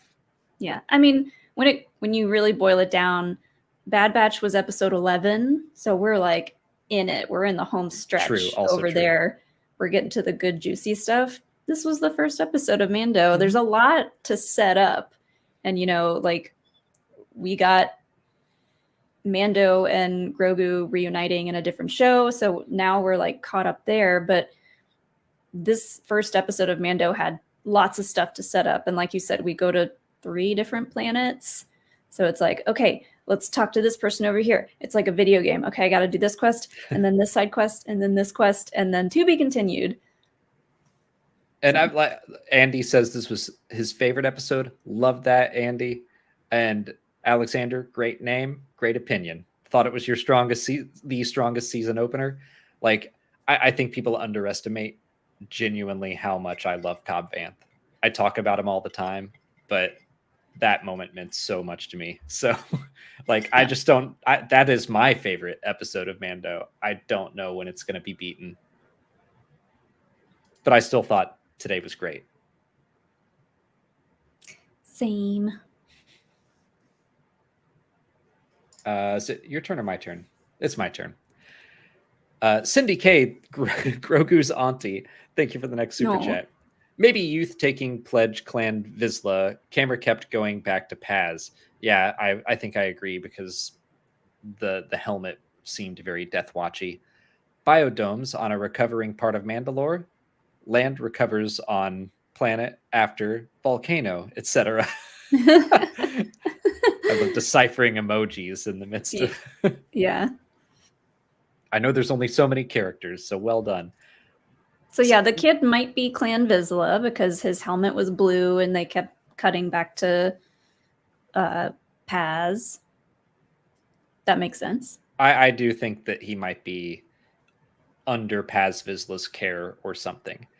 As for the biodomes, my leading theory when we saw that in the TV spot a couple days ago was that it was on Mandalore and a recovering part, which we absolutely might see. But now that we've seen Kalevala, I'm like, it does look awfully similar. So maybe they just, but why would they have biodomes there? It makes no sense. Like, the biodomes only really make sense on Mandalore unless they're just building biodomes as tribute. Wait, I need to go back and watch that scene, because this is probably a stretch, but it looked like it was green with grass and stuff. What if it was that green crystal stuff? What if that was all green crystallized on the surface? Well, I can pull it up and we can discuss that, but I think it was grass. Looks like grass. I think it's grass. We didn't even really touch on that, because I mean, they didn't. I don't know. I guess could be. I mean, it looks kind of fuzzy, but I don't know. That looks like plant life to me. Yeah, it does. Somewhere down there, Gorian Shard is hiding. Huh? The pirate's in there somewhere. Oh, yeah. He's in disguise. It's probably grass. But I am intrigued by that little green piece of glass with the etchings on it. Yeah. It's a new game, glass or grass. Yeah, the little piece that apparently Din got off of some Jawas and gave to the armor. That was interesting. Yeah. I don't know what else to say about it, but it was cool. Yeah. Jesse Zakshesky. Oh, I hope I said that right. Thanks for the next super chat. Not gonna lie, when I heard there were pirates, I was ready for a Hondo appearance. Much love to you both for this fantastic channel/community. Thank you. And I always think of Hondo when there's pirates around, but I feel like dropping a Hondo cameo in the premiere of season 3 of Mandalorian might have been a little jarring, but I'm still waiting for him to show up somewhere. I think I am waiting. Yeah, agreed. I'm kind of shocked we haven't seen him in live action yet, especially in The Mandalorian. I feel like he would fit very well. I think he could fit in just about every live action series. But at this point in his life, I think he's on a better path. Like not the best path, but better than he was. I think Ezra helped him out. You know, he helps liberate Lothal in Star Wars Rebels. So I don't know that he would go back to like terrorizing Navarro. Mm-hmm. So I think they were like, we should probably make a new pirate character. And I agree with people in Plant Man.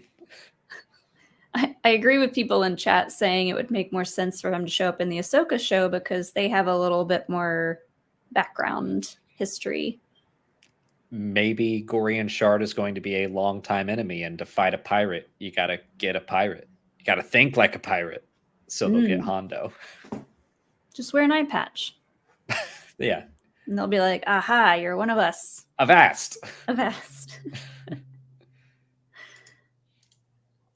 Jim Dogger, thank you for the next super chat. I feel sorry for you two having to get up so early to watch Mando. As an Australian, it drops for us at a very convenient 7 p.m. on a Wednesday night. Well, I would love it if they did that for us, but then it would mean probably 6 a.m. for you. So, yeah. You know, I won't take that from you, Jim Dogger. And Andy. Honestly, and all of our Australian friends. We're adults. It's not that big of a deal to get up at 6 a.m. A lot of people do it. We're just babies about it. Because, yeah, you kicked your feet a lot this morning. I do that every morning because I never want to get out of bed. Not like that. I came over and I poked Molly and I was like, it's time. And she just started kicking her feet frantically like, no. But she did it. And then I got up. She did it. Tiny little tantrum. And you did it. Sometimes you got to kick. Yeah. Just got to kick your feelings out. Queersland Australia, thanks for the super chat. Do you think the side quest for the IG-11 part will be related to the droid bar in the trailer? Also, is the new Pirate King a New Republic era Dringir? Almost said Dengar. Dringir. I did throw out, like, immediately just seeing a living sentient plant. I was like, Dringir. But no, I think it's a different species. The IG-11, I totally forgot about the droid bar. So that makes sense. Oh, yeah. That was in, let me see if I can find an image of it. That was in the trailer they released about a month ago. I need to at this point in the game, I'm not trying not to look back at the trailers, but I just don't remember a lot of stuff from the older trailers, but that could be cool. I think you're probably onto something. That makes a lot of sense that he needs a droid brain. I love the B1s there. If Matthew Wood is not in this show, I'll be very upset. But yeah, that makes a lot of sense. See, my thought was, he needs an IG memory chip. Time to hunt down IG-88. I think that would be fun. But Molly suggested that, Never mind. Molly suggested he's probably going to go back to Peli, which that also makes sense. That's just what I figured because she has it in with all the Jawas and like she had all the parts to build the N1. So, and she does have a lot of droids. So I'm thinking that he is going to look for the part, what is it, the memory chip for yeah. IG-11, but I don't think that's going to work out. I do like the idea of him going to the droid bar, but I could also see that ending nowhere, him realizing that he can't get IG-11 to work, and then Peli gives him just some old astromech droid, and I hope that astromech droid gives him a ton of sass for the rest of the show. I mean, but that would be loves Grogu. R5D4, right? Yeah. I mean, the one that he gets eventually in the N1 looks kind of similar to R5D4, but I don't think it's the same one.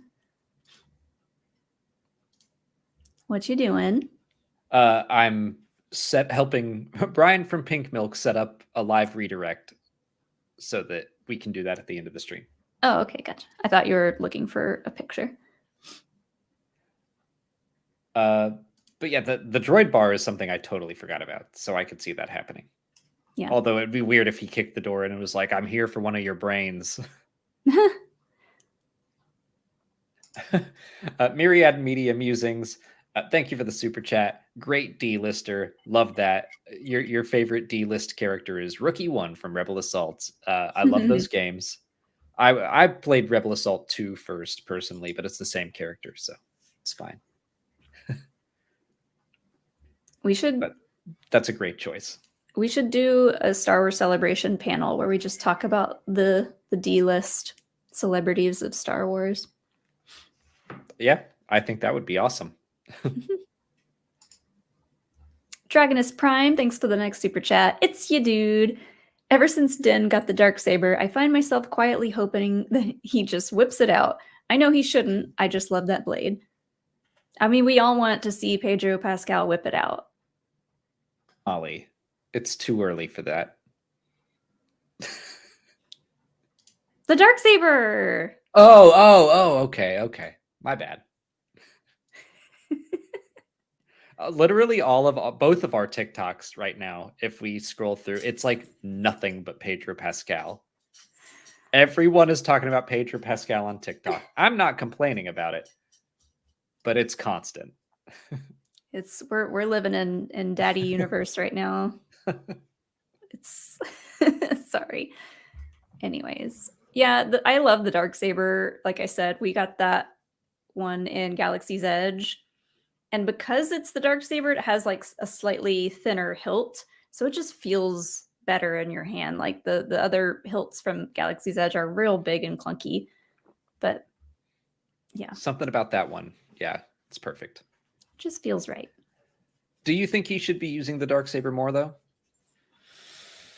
I mean, no, because he hurt himself when we That's saw true. him use it in the Book of Boba Fett. I think he needs a little more confidence and some training, maybe. That's true. Yeah. But when he whipped it out in Book of Boba Fett, I was hyped. Yeah.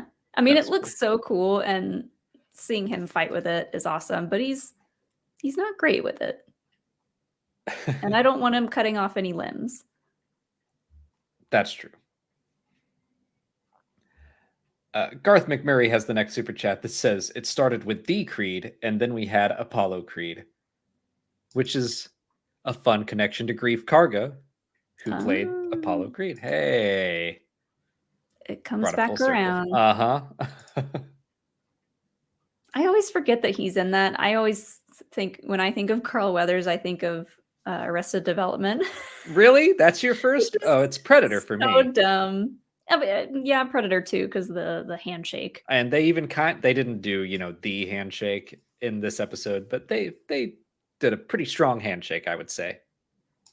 Yeah. That's I love that Arrested Development is your top, but where he's playing himself. You got a stew going, baby. I do love that line. Yeah. Still some meat on that bone. It's silly, but like Eric was talking earlier, the stuff that I watch and rewatch and remember is almost always the really dumb, silly stuff that just makes me happy. Yeah. I was going to bring up how many times I've rewatched The Pick of Destiny because it's too many times, but I love that movie and I'll just put it on if I feel very dumb. sad. It's very dumb, but it's funny. Yeah. I think Hot Rod is my pick of destiny if I want a really dumb. Ooh, that's a good one. Oh god, it's so dumb. but in the best way. Nico has the next super chat here. I thought the beginning was a flashback and it was showing us that Den never actually said his vow. Ooh, the Dino Turtle interrupted it at that moment. Yeah, we talked a little bit about this earlier and whether or not we thought it was a flashback, but I do like adding that to that thought of like, oh, he never actually like said the thing, but I'm sure they made him say it eventually. He takes it seriously enough that I think he said it, or even if he didn't finish the vow, he's in his mind he did. But yeah, I like that they set it up where you're like, is that Den? Because really it doesn't matter in the end. It's just another kid in the cult. In the end, it doesn't really matter. That's what I said. Sticking by it. Jane Dalton, thank you so much for the next super chat. I'm thinking about the kid at the beginning having long hair, and now I'm wondering if Mandalorians just give themselves haircut. They have to, right? Oh yeah, because no one else can see their faces. Yeah. I mean, you could have, I mean, look at football players. A lot of them have long hair coming out the back of their helmets. I'm trying to think if I've ever seen another Mandalorian with their hair coming out of the helmet the way that kid did. And I did like that when they put it on, it made that kind of like noise as if it was all of a sudden hermetically sealed. I'm like, his hair's all the way out. His hair's sticking out. There's no way. I also thought that helmet looked real cheap, but I liked that because it's for a kid and he's going to grow out of it. He's going to grow out of it. He's going to bonk his head, and it's probably not even real Beskar. It's like the fake stuff, and they're like, just give him this for now. I was going to say the same thing. It's like, we're not going to use full-on Beskar for this because he's going to grow out of it in a year. That looks like someone who cuts their own hair. Oh, he got blown up and hit in the head with a giant... Boom, like, roasted you, Pedro Pascal. He looks good even there. He just looks sad. That's true. Ken Plume, what's up, Ken? Thanks for the super chat. Sending a Grogu HUD to the Mando chats. Thank you, Ken. I don't have my Grogus are all over there, but I would hug one if I had him close. Would you? Oh, you have a Grogu and a Babu Frick. I do. You can squeeze whatever you want. No, Bad Baby. What was Bad Baby? No squeeze. No squeeze. That part was so cute. That was very funny. I think that and the droids that carry Greef Karga's cape around, those were the two that really got me laughing. Navarro is just rich with potential comedy. I hope we go back there a lot. I wonder how fast Jon Favreau got on the horn with the Creature Shop after seeing The Rise of Skywalker. Because they would have been probably gearing up to start, or maybe they were in the middle of season 2 Mandalorian production, but the second he saw Babu Frick, he's like, I need him. And then that's like an easier, cheaper way to do alien species because it's just a puppet. And I'm sure it takes a lot of people to do the puppet, but it's not someone sitting in a chair for 5 hours getting makeup done. Yeah, sure. The articulation on the puppet is insane. I was watching the main one as it was pointing at things in IG-11. All of his fingers move independently. Just little details like how that all worked. I was blown away. I'll show my drawing again. Yeah. And it's not dirty this time, so. The more I look at it, the scarier it gets because it does look like he's trying to eat him. But yeah, I liked my little Anzellan face. They'll meet again and they'll be best friends. Velos has our next super chat. Thank you, Velos. Thoughts on learning in interviews that so much time passed in these shows rather than it actually being clear in the shows that a lot of time is passing? Well, we kind of addressed the 2 years with Luke thing, which we don't think is actually the case. But even if it is, that doesn't really bug me. If we learn that, this show is so far taken the course of 4 or 5 years, Hmm. that it's fine as long as they're hitting the story beats. Like, even if there were a 2 years later title card in the Book of Boba Fett, I still would have felt like we should have spent some more time with them separated on screen. Like, it's more important that they hit the story beats than them happening like in a realistic amount of time, if that makes Yeah. sense. I mean, I'm glad that we got a time jump, and I'm glad that we got the Mando, excuse me, Mando, Grogu, Luke stuff in Book of Boba Fett, because then, sorry, because then we don't have to worry about covering all of that ground in this season. We can go straight into what are they doing, where are they going, So I like you said, I don't think it matters that much. And also, like, I remember coming into your office and I was like, why exactly are people mad if it is 2 years? Like, is there something that negates in canon? Is something being retconned? And no, it's just that's a surprise to people, and so they're mad about it. I was like, it doesn't matter. I mean, I was a little annoyed, kind of like I was talking about earlier, when you find stuff out and you see a contradiction. Like, I kind of go through this fast, like 5 stages of grief almost, where I was like, okay, I do like the idea that they spent a significant amount of time apart. I think it makes Din returning to the life of a bounty hunter more impactful. I think it makes him going to Ossus to visit the kid because he hasn't seen Grogu in 2 years, potentially. I don't think that's actually the case, but if that were the case, like, it makes that moment more impactful, but we didn't know that.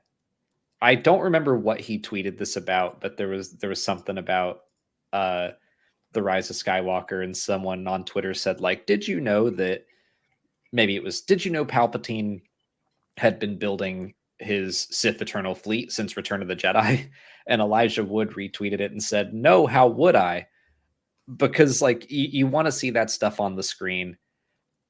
And I just wish that they spent some time with those story beats. But I think there was probably just an issue with Pedro Pascal's scheduling or something. I guess I just kind of wish that season 3 of the show was them split apart for half of it. And then them reuniting would have felt a little bigger instead of being like, oh, they were just apart for 2 episodes. Mm-hmm. I get it. But that's it. Like, I'm over all that. I had a blast watching today, and I knew yesterday I was like, I'm a little annoyed by the potential 2 years thing. Again, I don't think that's true, but I knew that it wouldn't affect my viewing experience today. And that's what matters. WizBiz RF, thanks for the next super chat. Nothing encapsulates the heart and soul of what this show is meant to be than the season premiere involving a scuffle with stereotypical space pirates. Yeah, I mean, Jon Favreau wants this show to feel like you're playing with your action figures, and that's you need a random enemy on Navarro that isn't like the big bad or a character that we already know. Pirates, perfect.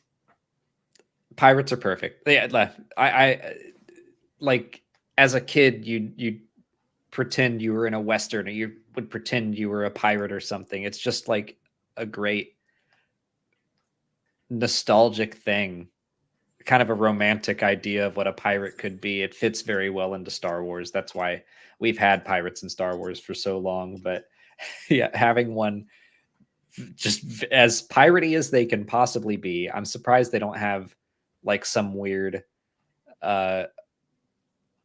I'm trying to think of an appropriate Star Wars version for a wooden leg, like a Like a Beskar leg.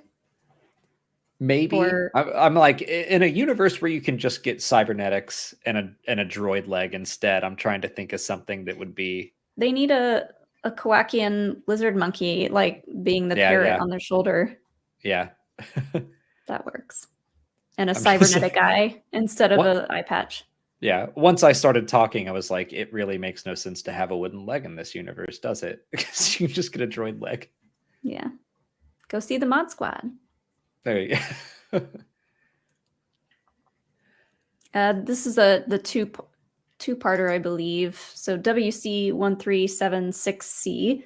Thanks for these next 2 super chats. 1 of 2, Cara Dune Commando. And then 2 of 2, Mando does a good job of showing that a parent is not always blood. It sure does. Yeah. Oh, that I think that from the end of season 8, episode 8, is when the armorer says, like, you are this child's father. Which, of course, if she says it, then Din is going to take it as law. But also, he feels that.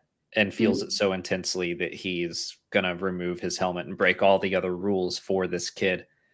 But yeah, like, to me, Din is Grogu's father and Grogu is Din's child. Yeah, that happens in Star Wars all the time. They talk about found family. And, recently in the timeline, it's Rey saying, nah, I'm not a Palpatine. I'm better than that. I'm going to just choose for myself that I am a Skywalker. And she kind of used Luke and Leia as her like parent figures. And she chose that. And they chose to support her in that. So yeah, Star Wars all around does a great job with their blood parents, the blood, not actual parents, but like Owen and Beru. I think are wonderful parents for Luke. We got Bail and Rhea, Organa. They've always been good at stuff like that. Indeed. And then, as for Cara Dune, I'm just glad that they went like, there. It was the straightest line from point A to point B. They had one line about her, and it was like, what was it? She's off. Oh, Special Forces. She joined Special Forces, which, I mean, the second I was like, yeah, when all that went down, I was like, okay, she took Gideon back to the New Republic and stayed there. The end. That's all you have to say. And that's all they said. Yeah. It was either she died or it was she's off doing something else. And, they might just keep trying to buy time and recast her, which I think would be awesome. I did like the character of Cara Dune. But I think it's too much to do a recast. It might be too hard, and it might cause too much of a fuss, which I totally get.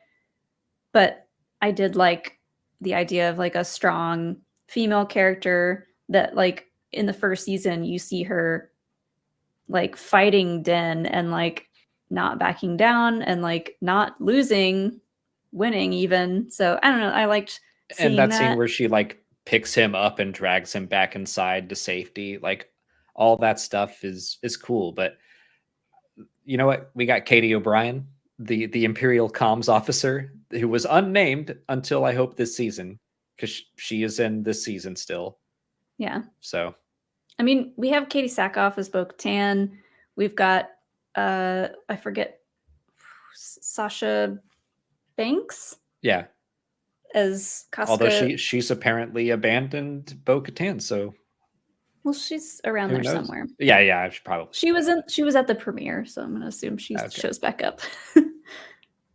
But yeah, we have a lot of awesome female characters. But anyways, we're glad that they had like a one line, oh, she's off doing this.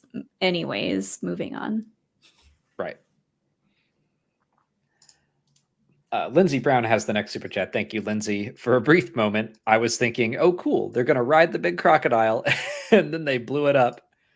That's what we call the Star Wars Jedi complex of like, ooh, a neat animal. Up, Cal cut it in half. Mm. Mm. I It's kind of that thought the same- same thing because I was like, they're all out here in this little cove, and then this giant monster shows up. I was like, how often must this happen? Has this happened before? Will it happen again? It did seem like, what is going on? That this, how many foundlings have you lost to the turtle dinosaur? Right. You have to be in the water to do this, to say the fancy words. And if Din hadn't shown up, who knows what would have happened? It could have killed all of them.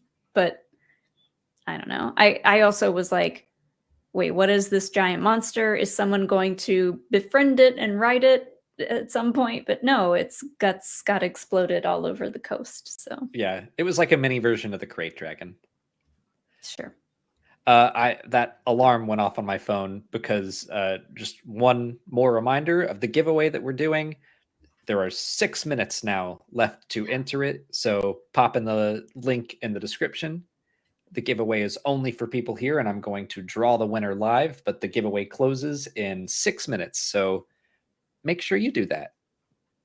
Look If how you're cute interested. he is. Look, his little ear is like bent forward too, the way he's holding. And he's holding Din's finger, right? He is holding his fingy. But real quick, I wanted to say, give a shout out to Patrick Dubé in the chat for gifting Star Wars Explained memberships to the Biggs Mega fans. They did it at the start of the show, and they just gifted 10 more. So thank you. Well, yeah, thank you, Patrick. I didn't know that was a thing that you could gift these. YouTube finally started to implement something cool Twitch does. Aha, okay, that makes sense. Thank you, guys. Thank you so much, Patrick. Let's see. Our next super chat is from Mr. Shu. Thank you, Mr. Shu. Does Mayfeld appear in any of the trailers? Not that I can recall. Yeah, I don't think so. Unfortunately, I believe that's the answer. Although I do think, like, I had the same thought of maybe Mayfeld could come back and be the marshal, or at least help out somehow. I don't know. Yeah, I think he's an option. I will not be surprised if he's in the season, but they might just be. I think they're trying to keep just about everything secret. I mean, so much of the trailers was from this episode. I remember seeing the celebration footage and seeing Paz Vizsla like firing his heavy gun and being like, oh my god, it's a huge battle. And it's like, nah, they were fighting a turtle dinosaur. So they always do that trickery. That's true. Mick Stewart, I see your comment in the chat, and he said, if you win, could you autograph it? If that's what you want, sure.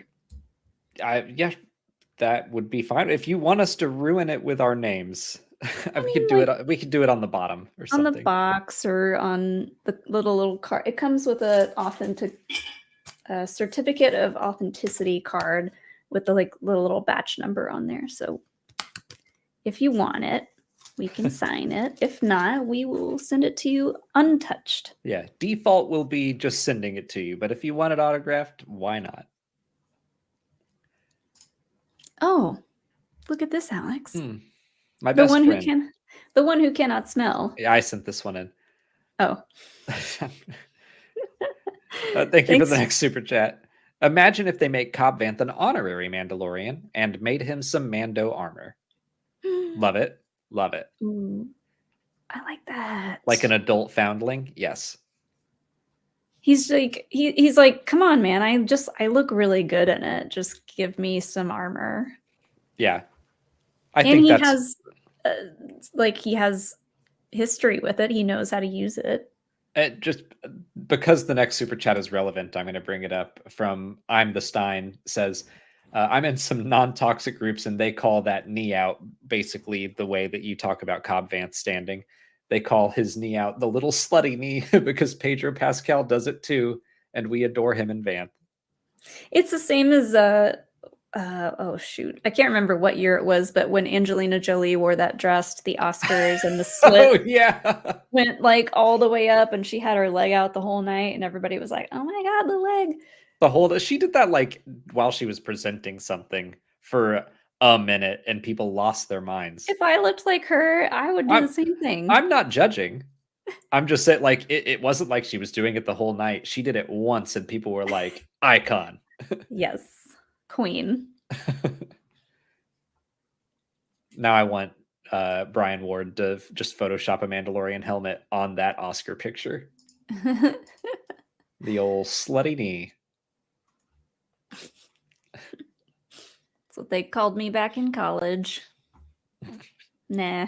I don't even know what that means. In college, too, really. Goodbye. Molly finally wore shorts in college. I don't typically wear shorts because I'm cold all the time. Anyways, chaos cavity strikes again. Exactly. Okay, we got to move on. We got a lot of super chats to go through. Alpha JPEG, thank you for another super chat. I loved the Mando's music motif echo in this episode. How do you guys think Star Wars music identity will evolve without John Williams now? Favorite track? The Mando's music motif echo in this episode. Honestly, we've only seen it the one time, and yeah, I don't know that we paid attention to the music. Yeah, it takes me multiple viewings to really, really hear the soundtrack, so I need to go back. But how do you think Star Wars' music identity will evolve without John Williams now? Favorite track? I mean, I think that we're gonna keep getting music like the Mandalorians, where the first time I heard it, I was like, this is weird. And then by the end of episode 3, I was like, yep, this is my jam. And I love it. It's just, I think we're going to keep getting variety, which is good. Yeah. Ludwig is doing such a good job. Well, I think it's not Ludwig anymore. I know, but Joseph Shirley, I want to say. Yeah. So I just wanted to give credit where it's due. They're working, I think, closely together. Yeah, they've been collaborators for a long time. But like you said, just when we first heard the Mando theme and like all the rest of the Mando music, it did sound kind of weird at first, but then you're like, yeah, this sounds right for this show. I mean, I think like the Mandalorian prepared me for Andor just busting out a drum solo at some points where I'm just like, oh, okay, this is new, but I'm into it. Okay, Alpha was pointing out they're talking about during the space fight, the whistle happened every time he destroyed the pilots. Yeah, that's cool. And I did not notice that. It's like, what's his name? Who's the chef that goes bam? Emerald? Yeah. It's basically like the show's way of going, bam, look how cool. Bam. Look at that. Mando's doing it. Yeah. But before we get too far away from the slutty knee, I just wanted to bring up Tom Strand saying the robot chicken sketch with Palpatine and the robe leg slit. That sounds right. That sounds accurate. Yes. Let's do it. Also, I think there was one from Tin Man we may have missed that says, whale, whale, whale, what a season opening. Yeah, it was the next one.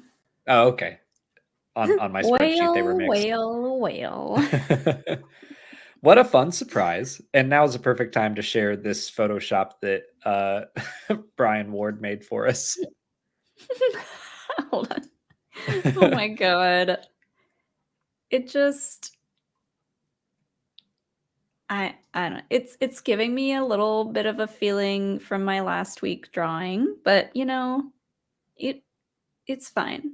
It's just two best friends going on a whale ride. Which I love that I think the Pergil are gonna come back, and maybe not in the Mandalorian, but I think they'll play a part in Ahsoka. So the fact that they just dropped a subtle little thing that doesn't have to mean anything. It can just be something cool and interesting for people who haven't seen Star Wars Rebels, but it'll slowly introduce them to that idea. It's cool. Love it. Diet in the Force has the next one here. Pirate ship gave me Nile vibes from its deco. Yeah. I like that. Yeah. Because it had like, it looked like a Star Warsy ship, but it had like kind of a paint job that made it look very Nile. Because the Nile will paint like these big red stripes that almost look like claw marks across their ships.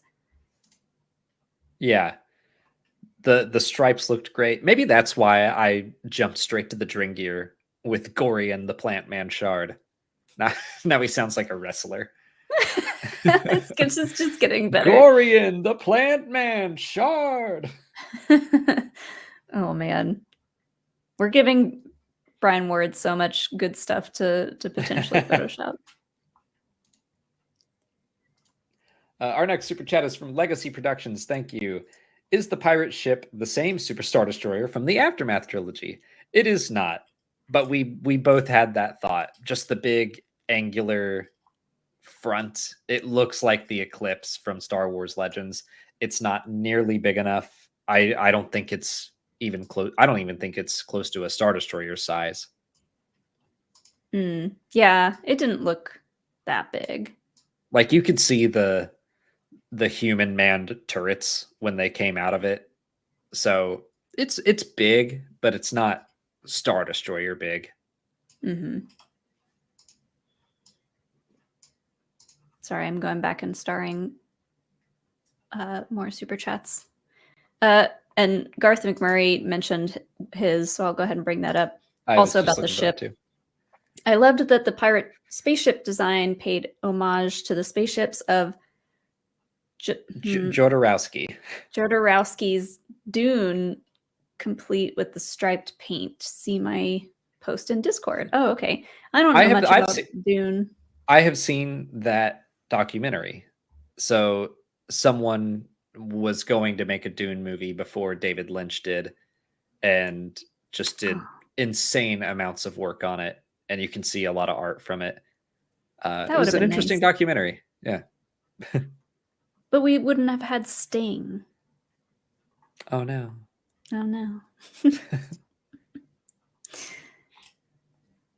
And I just lost my place in all of that. So I'll read the next one from Morkbus123. Wanted to ask your opinions on this season premiere as a rehash or remix of the season 1 premiere. Aquatic creature defeated. Okay. Flight to Navarro. Setup of main threats there. Scum at the bar, etc. That is interesting. There are a lot of parallels to season 1. That's what the show is. It's gonna, like, because it goes by these chapters, I feel like we're bound to see some of the same things pop up. Especially when we're getting like an introduction to this person on this planet and this person over here. I didn't think that when I saw it. I didn't think like, oh, what a rehash of this. Oh no, I didn't think rehash, and I didn't really notice the parallels, but it's kind of true. Like big monster, go to Navarro, meet with Greef, go to another planet. Like the season 1 opener does a lot more planet hopping than most of the episodes. So I don't know. Interesting point, I think. Just fuel for the fire of the internet. I don't think Morkbus is saying it's a rehash as in like it's a bad thing. Just a remix, like they said. Yeah. I get it. Bakey has the next one. Oh, wait. At least according to me, but you can... Did we skip that one? No. That one's farther down the list for me, but that's fine. I don't care what order we go in. Ever since I started using this starred thing, I feel like it does it in a different order sometimes. But yeah, go ahead and read the one from Bakey. Grogu seemed pretty talkative this episode. Is this a sign of something more meaningful in the future? I get like something more meaningful for him to say. Well, I've heard and / seen a lot of people ask, did he say a word there when he like looks up at Din and makes a sound? But in the subtitles, it just says he coos curiously. So no, I don't think he said anything. And like, I don't know. I don't see him speaking any actual words in this season. Maybe sometime in the future. I don't know. I agree. I don't think he's gonna talk in this series unless it's at the very end. It feels like it would ruin some of the mystique. Mm-hmm. I don't know. I don't know that I want him to talk. I want him to stay bad baby forever. Yeah, it's tough because he's becoming a more complicated, multifaceted character because we know about all of his trauma from the past and how he's kind of working through it. And when Ahsoka spoke to him, quote unquote, like she made it sound like he was wiser than he looks. Like he is a baby, but he's been through some stuff. Yeah. So, and like I said earlier, I wonder if Grogu understands Din's journey right now. The fact that he took his helmet off to see Grogu and have that emotional connection, and now he has to put it back on and like go apologize for that. Like, right. That must be hard for him if he knows that, if he realizes that. Yeah, I agree. Poor little baby. Joel Davis has the next one. Thank you, Joel. Already seeing some fans not liking the opening, saying it's not like Andor, too goofy and cartoonish. Anyway, I love the episode. Lots of good setup. Totally agree. We're not going to get, how do I want to say this? Most of Star Wars is not going to be like Andor, I have a feeling. Andor should it was a special case. I don't think most of Star Wars should be any one thing.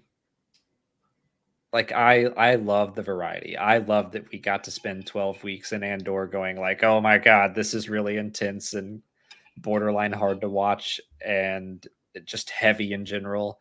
And now I love that we have 8 weeks to be like, let's have some fun. Let's bring a bunch of aliens into it. Let's talk about the pirate plant thing. Like it's all different flavors and it's great. Yeah, it was pretty safe. All in all, like this show is fairly safe feeling. I don't even know that. Yeah, okay, safe feeling, sure. It's like comfort food. Yeah, Star Wars. Yeah, It's I like, think that's a good way to put it. you know, this bag of potato chips is gonna taste exactly how you want it to taste, no matter where you buy it. It's kind of that feeling. Yeah, I mean, like that's if people are complaining all of a sudden that like, oh, the Mandalorian isn't like Andor. It's like, well, you freaking knew it wasn't gonna be. We've had 2.5 kind of seasons of this already. You knew what you were getting into. Don't all of a sudden be like, well, it's not this. Like, Right. I mean, I think it took me some adjustment watching Andor and being like, oh, this is different from the Mandalorian, but it's supposed to be. I like this from Hope. If all Star Wars was Andor, then in turn, Andor loses its uniqueness. Yeah. Not all. I love the High Republic. I don't want every Star Wars story to be in the High Republic. I just want to keep on doing different stuff. It's all fun. This is because we don't eat dinner until after these streams. So I'm always thinking like, what kind of chips do I want right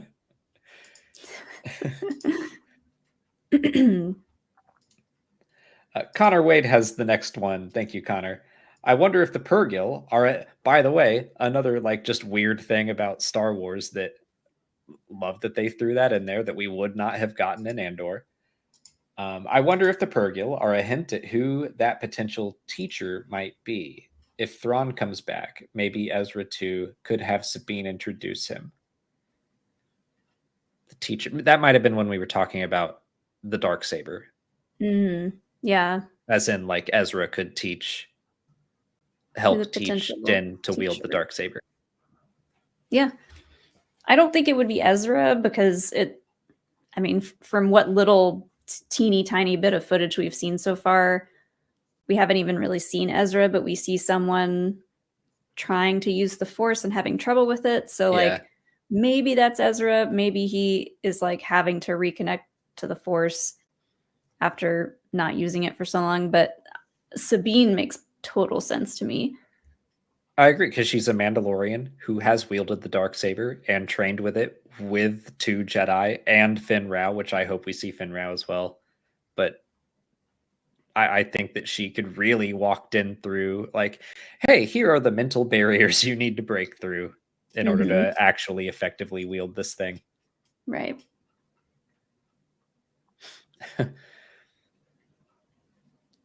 I was laughing at the next one. Thank you, Tom Strand, for the next super chat. Is there a consensus on how long Grogu was with Luke? No, but our consensus so far has been either one works for us. Basically. Either it has been 2 years and he did spend 2 years with Luke, and that works fine because that makes everything a little bit more meaningful. But it could have also been Favreau talking about real world. It's been 2 years since we've seen them in the show. I personally think Favreau did not mean that Grogu was literally with Luke for 2 years, but if that turns out to be the case, all right. I don't think we're going to know until maybe when the whole series is over and they just do like, let's do a reference book now, because they were going to do a reference book and then they didn't. Probably because they don't want to nail things down just yet. Yeah. So I think they want to like, let's tell the story and then we can say in this year this happened, and in this year Frog Lady got home, and in this year I couldn't help but try to put myself in Jon Favreau's shoes after all that started a fuss on the internet yesterday, because they're doing so much press over the past.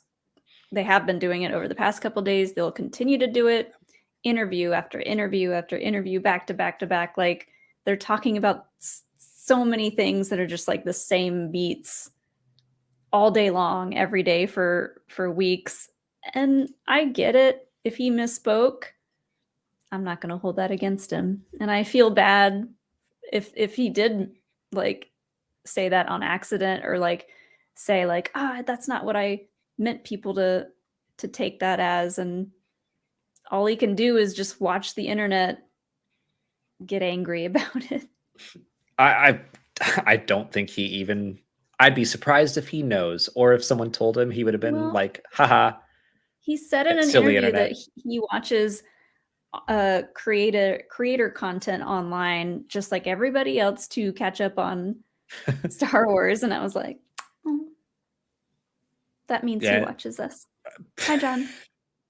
Hey, John, loving the show. Thanks for watching. I would be surprised if he spent any energy on that yesterday. He probably just he'll laughed. Be like, they'll figure it out. Yeah, exactly. Yeah. And Kate Does Nature says what I said yesterday: interviews are not canon. Even if he said, yeah, they spent 2 years together, I would have been like, let's not rush off to Wikipedia and edit the timeline just yet. He's just talking. But someone in the chat pointed out or asked if they missed the giveaway winner. You did not. I just drew it because I did forget to do that right at 8 because we were just carried away. But John Vieira, if you're in the chat still, congratulations. You won the giveaway. I will email you. I have your email. I'll get your address and we'll get you your statue as fast as we can. Yay. Congrats, John Vieira. Yeah. And thanks again to Entertainment Earth for supplying us with 2 of these so we could keep one and give one away. Thanks to Entertainment Earth. Thank you to Gentle Giant. If you like the statue, we have a link. It's an affiliate link in the description. If you wanted to go buy it, you can have it and you'd be supporting the channel. No pressure, though. One more time because it's super cute. It is very cute, but. And I like that his cape kind of comes off the back like that. Yeah. The Gentle Giant statues are cool. And I mean, they did a Biggs one. So You know they're a cool company. They have taste. They're on our good side. We'll just say Yeah. They did that for me. They were like, we know one person is going to buy this, and that's enough. that. But yeah, we wanted to do something for everyone that's in our chat all the time, loyal watchers. Thank you all. Thank you, And we'll guys. try to keep doing more of them. Yeah, I would love to do more giveaways, so stay tuned. But our next super chat is from Power Rangers Explained. It just says, hey, from the dentist office in rainy Arizona. Oh, hello there. Good luck at the dentist. My That's- dentist has like a sign up in each of their little cubbies that says like no cell phones. And I always have my cell phone out. I'm like, I'm a bad boy. I don't Yeah. know. Don't tell Can't me what stop to me. do. You're gonna drill in my mouth. I'm gonna have my phone out. Yeah, I mean, I think that's only fair. Maybe they're just old school. Anyways, moving on. Joel Ramirez has the next super chat. Hey guys, glad I caught the live stream. It feels so familiar and comforting to have Mango, not Mango. I love Mango. Mando and Grogu back. Excited for the story setting up. And I LOL'd when they tossed Grogu when Frankenstein IG-88 came back to life. I forgot about that moment. And I love that one because it had like such a creepy horror element to it. But It's very also, Terminator, like, yeah. I love that he's just like, here, have this baby. Well, Greef kind of did like a pass him to me, I'm open signal. So Yeah. and didn't trust him. I think that was probably not in the script, but on the day, Carl was like, can I hold the baby? Toss me the baby.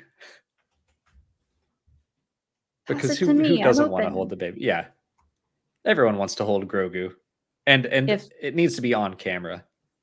If they did that to me, like if I was an extra and I had to catch him, I would run off set and never stop running.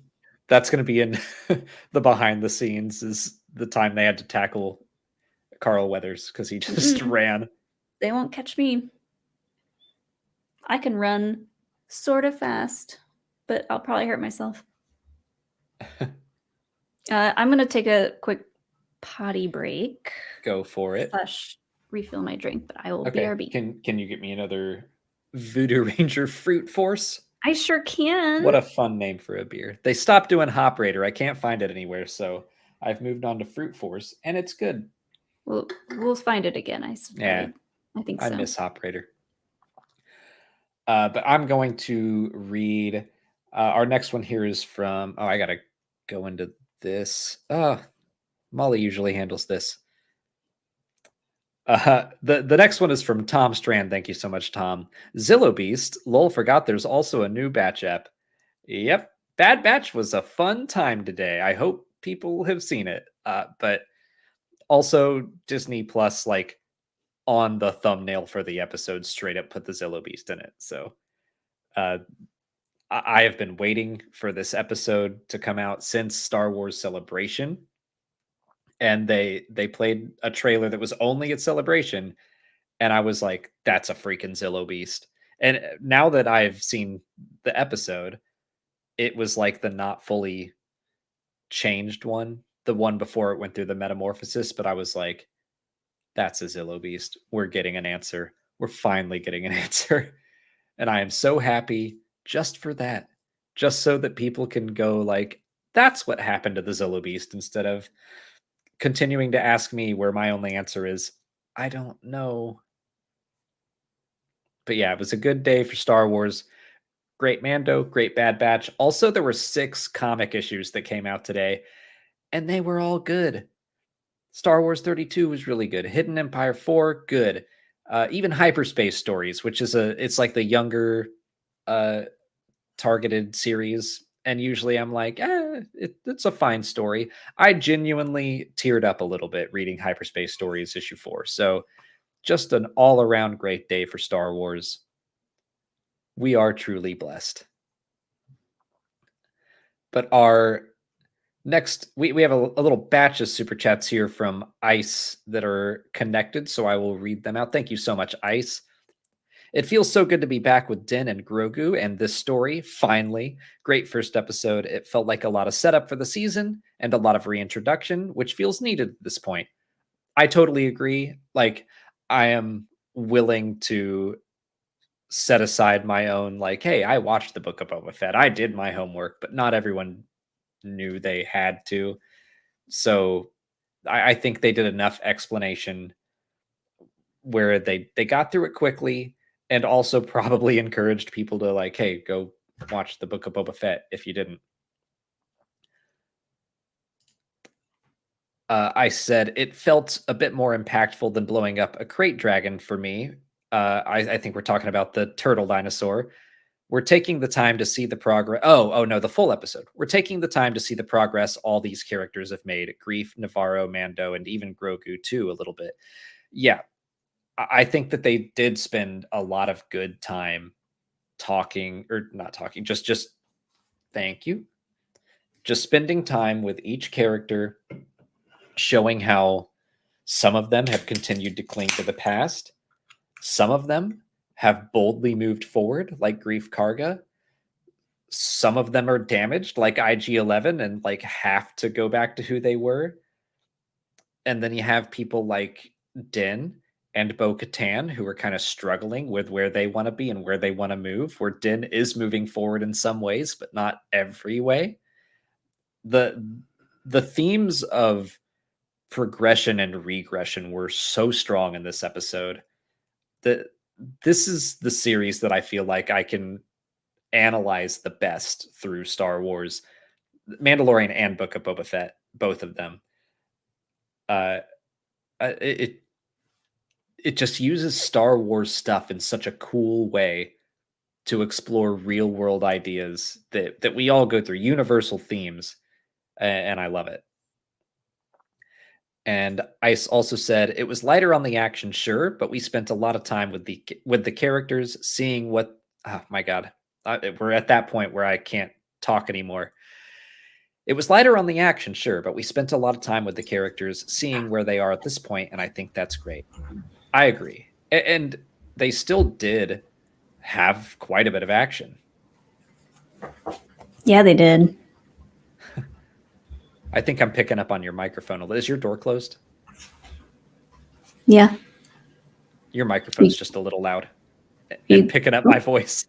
Uh-oh. Calm down, microphone. Is that better? Yeah. I think it'll even out eventually. But yeah, I think that for 35 minutes, it really did so much. And it had two really solid action set pieces. I don't know that I would call it light on the action. I don't know if some people are. I haven't had enough time today to like dive into people's thoughts in general, because I had to cover Mando and Bad Batch, and then I did like 3 other videos. Which super chat are we on? This first. This one from Ice. Ah, okay. Lighter on the action. It's been a long time. Yeah, I mean, I don't think it was that light on the action. We got a giant monster. We got a space battle. We got Grogu using the Force, which I think counts. To steal M&Ms. Yeah. We got IG-11 coming back to life in a very scary way. I don't know. I think it hit enough action beats while still setting up a lot for the season. And I've seen some people who have seen the first 2 episodes that were like at the premiere. I've seen some people say that it would have made more sense showing the first 2 together, kind of like as a 2-parter. Dan Merrill said that, right? Yeah. Shout out to Dan Merrill. Shout out to Dan Merrill. Great guy. I love his reviews because I can trust everything that he says. But yeah, I don't know. I think it'll make sense when we get the next episode, and overall it's going to work fine. I thought this episode worked fine on its own. I have no complaints. Yeah. It surprised me, where I was like, I walked away from that feeling like, yeah, that was good. Not my absolute favorite episode, but like it feels good to be back. And then writing through it, I was like, oh man, like every scene does have a very important purpose. A lot of recurring themes that I enjoyed exploring. So yeah, Mhm. I thought it was great.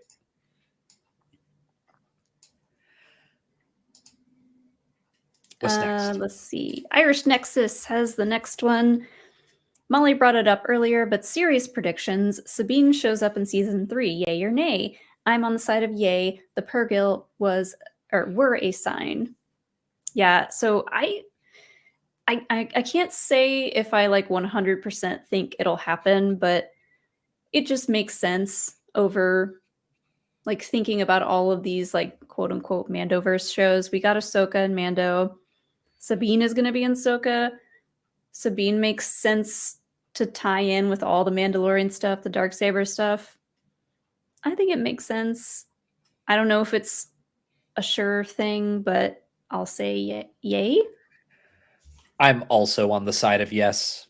I think it makes sense as a Mandalorian character who is so strongly tied with Ahsoka.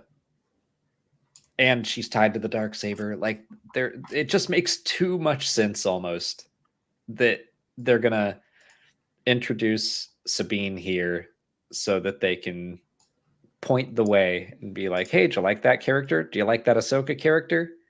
Watch him over here. I think they're gonna try to lead us right into Ahsoka. Yeah. And they already started doing that with the Pergil, so good on them. Corporate synergy. Mm-hmm. Thomas Adolf, thank you for the next super chat. Do we know what house flags were at the ceremony? So the one on the left there is House Vizsla, which makes sense because of the Death Watch colors of that helmet and Paz Vizsla being there. And we were talking about the one on the left or the right? The white flag, the one on the left. Oh, okay. Because yeah, that's House Vizsla's sigil. Ah, okay. So yeah, us talking about maybe that kid is like going to be Paz Vizsla's foundling or something that he's going to watch over. It makes sense that his sigil would be there, but also the children of the Watch have to be closely tied with Death Watch, so also makes sense for Vizsla.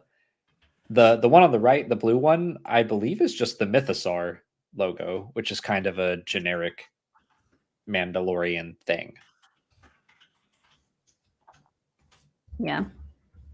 I like that they have those flags up though. It kind of goes along with the fact that they're kind of more old school, and I don't know. It gives off heavy Catholic Church vibes. There's just like flags and candles and stuff everywhere. Old school stuff, you know. Let's see. Got another one from Ice here. I lost my freaking mind when Grogu saw the Pergil.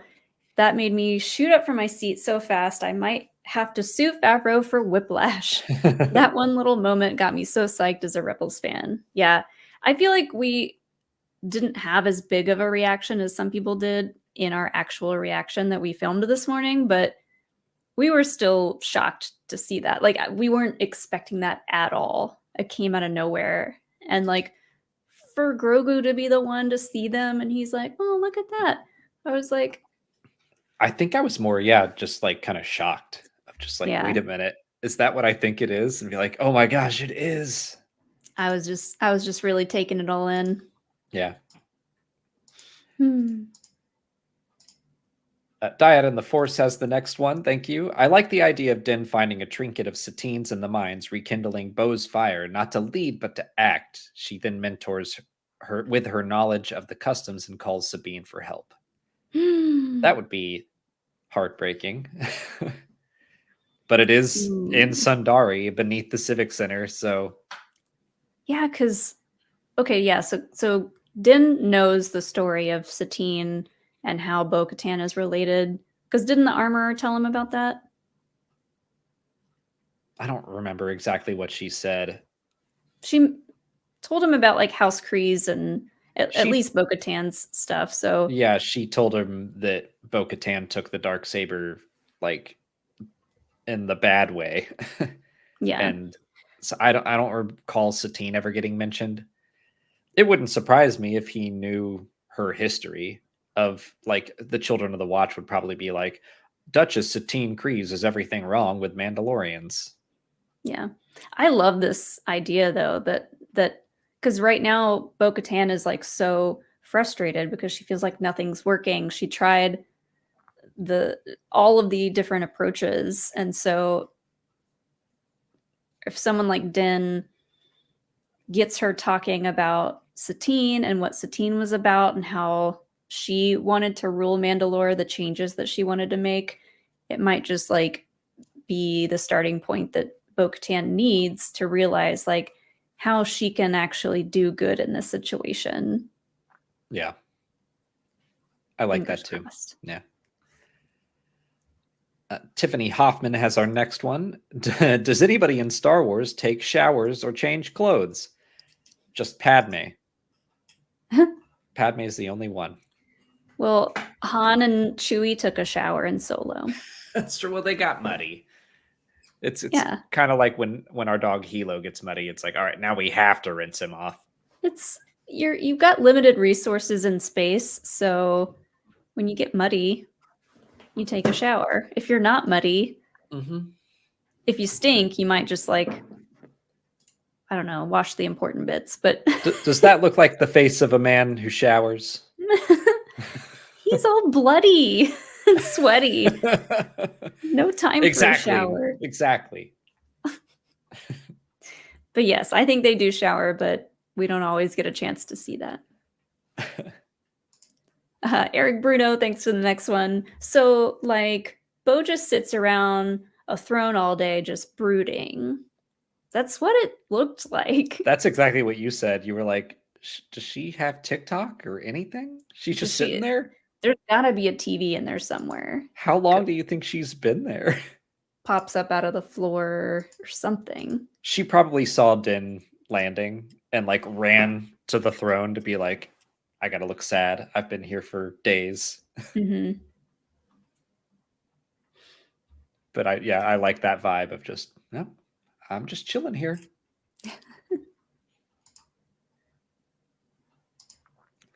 I'm the Stein has the next one. Thank you. Do you think they'll successfully fix IG-11? I love droids, and I was very sad when he blew up. Very excited to see more of them.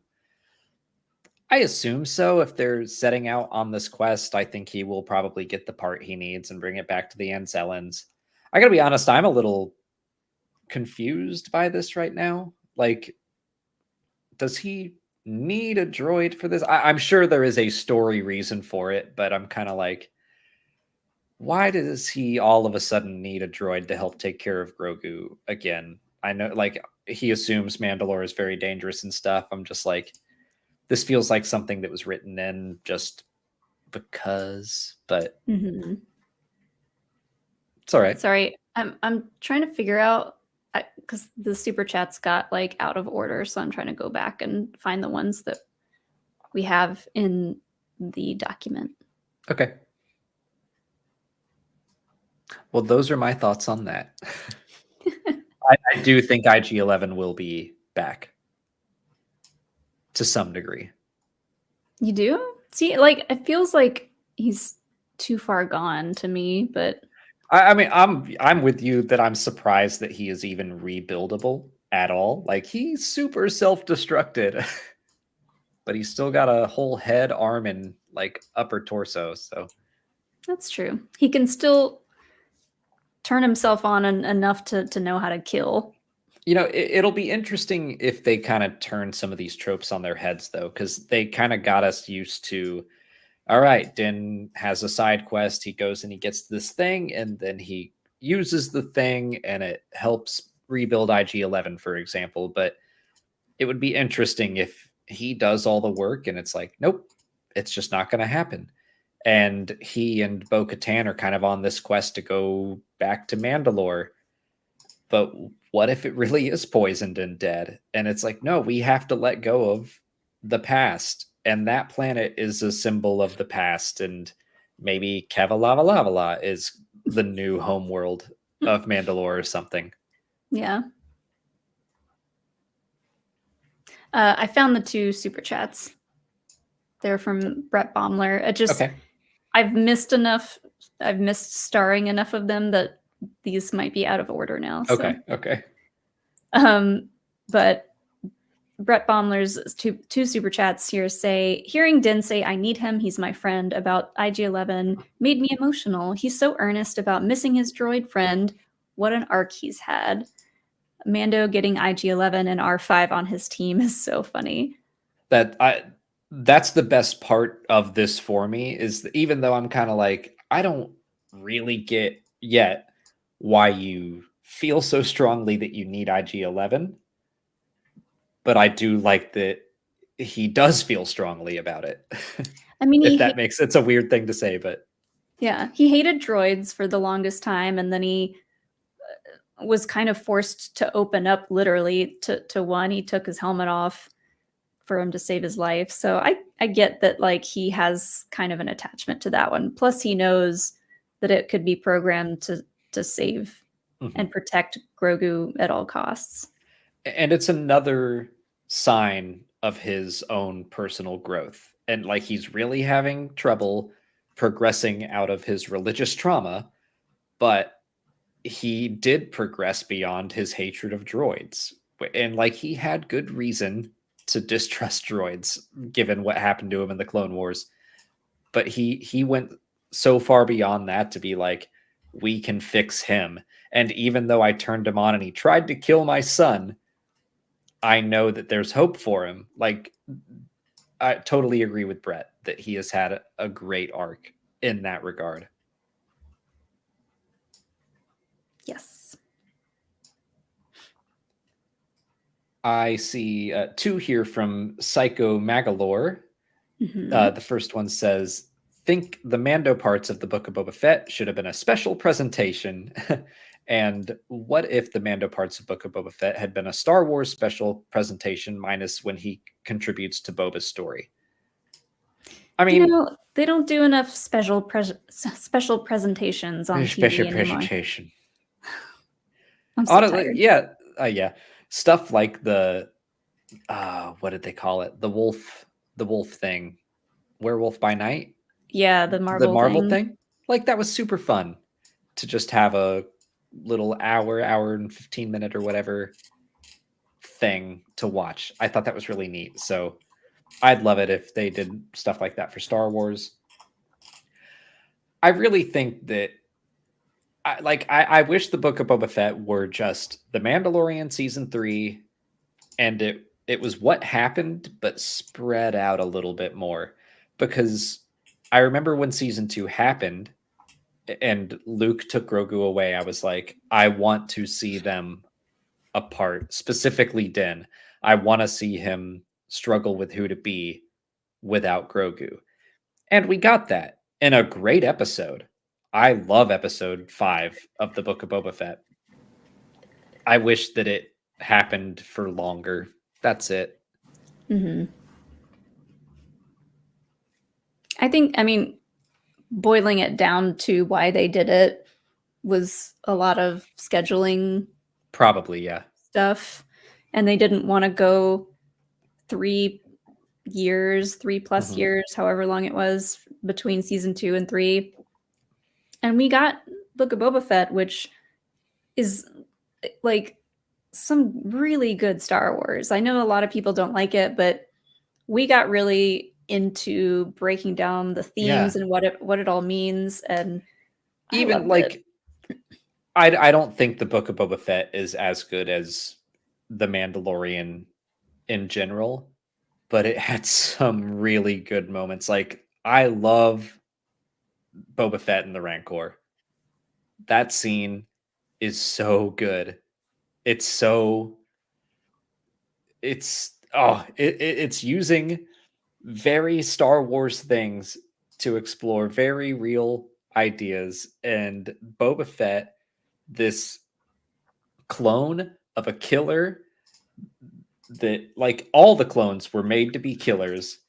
And we have Danny Trejo over there who has no name saying like, oh, I mean, Rancors are only killers if you train them to be, but you can also train them to be something else, like telling him you can forge your own destiny. Like, that stuff's so good. Mm-hmm. But to talk about this episode, Jerry Hattrick 91 says, yo, Mando helmets must be stanky, right? You know what? They probably You are. tell me. Why you keep bringing that one up? It stays relevant. When that picture is from after he like got exploded. I keep saying just got exploded. Tell me you think he smells good in that scene. I don't know. It's Pedro. Even his sweat smells like ambrosia. Ambrosia? I tried to say it like Moira Rose. Oh, I gotcha. But yeah, they're probably stinky. Niels Meyer, thank you for the next super chat. Now that we've seen the stair droid in Andor and the cape carrying droids in Mando, what droid would you have for something super specific? Ooh, I like this one. I mean, obviously with my drawing, I was thinking of the Rick and Morty butter droid of just your job is something too specific, and that your entire existence is to just be stairs and have people step on you or carry my cape, and you're just like, oh my god. So I guess a butter droid. I would have a droid that was made specifically to open cans or jars that are hard to open. I like that. A jar opener specifically. Can opener, not a can opener, because like they made like auto can openers or whatever. But like, let's make our can opener sentient. If a jar is really stuck, because like we have, real world example, we have a jar of homemade simple syrup in our fridge, but it's a mason jar, and if you get any of that simple syrup on the edge and you close it, it like crystallizes and it's hard to open. So just a droid that does that would be nice. Jar 2D2. Sure. That was funnier than you pretended it was. Andrew 711, thank you for the next super chat. What'd you say yours would be? Your specific the butter droid. Oh, just butter. Okay. Yeah. Andrew 711, thank you for the next one. Race cars, lasers, and aeroplanes. That sounds familiar, and I can't place it. Race cars, race cars, lasers, airplanes. I don't know. Someone in chat will... DuckTales? Oh, yeah. Life is like a hurricane. Yeah. Thank you, Lightspeed Bear. Race cars, lasers, airplanes here in Duck. That's right. I didn't really watch many DuckTales. I've seen a couple, but when Disney Plus came out, I think the first thing we did was watch The Mandalorian. When we were done with that, all I did was go through like Tailspin, Gummy Bears, DuckTales, and all I did was Chip and Dale Rescue Rangers. I just listened to the theme songs of all of them and was like, yeah, it's the good stuff. Winnie the Pooh, great theme song. That's all. That's it. We can move on. We're gonna get back to the Saturday morning. Oh yeah, we don't want to get back. Yeah. Speaking of Lightspeed Bear, Pergil tease had my jaw on the floor. Incredible. I love your picture, by the way, of the dog with the helmet. That's great. Wait, no, that's a bear. It's a bear. Sorry. It kind of looks like a dog. Molly. Dog, bear, same difference.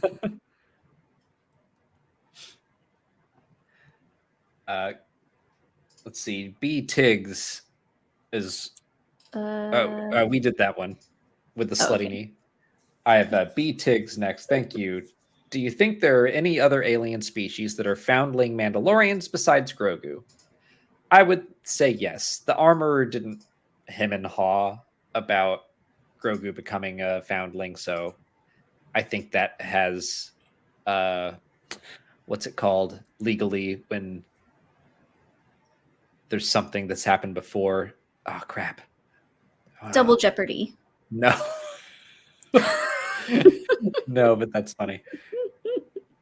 It's one of my favorite movies.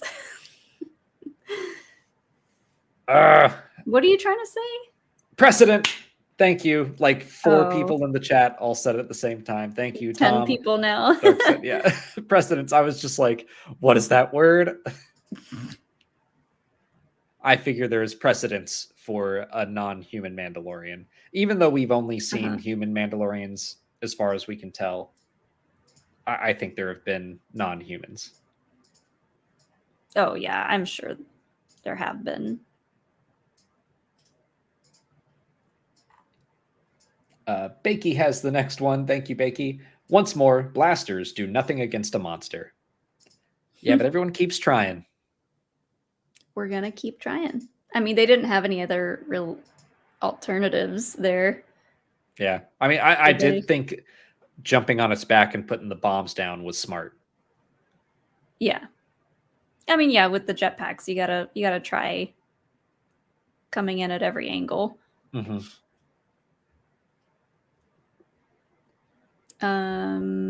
Let's see. Ice. Did you read this one? I have not, but thank you, Ice, for this one. And Kalevala. See, like I read it. I did a video. Kalevala. I did a video on it, and I cannot tell you how many times I just sat and practiced saying it. I listened to Din say it. Like I've known this word for it's gonna be like years. In Ted Lasso when a word loses all meaning. This never like I just cannot remember this word and how to say it. I read it and it looks like gibberish to me even now. Kalevala. I got so excited getting to finally see that world, Satine's homeworld. It makes me hopeful they might drop a mention of her this season. With Bo-Katan being such a big part of the series now, being upgraded, Katie Sackhoff is listed in the like starring credits, which yes, I think there's a good chance of that. Mm-hmm. I do too.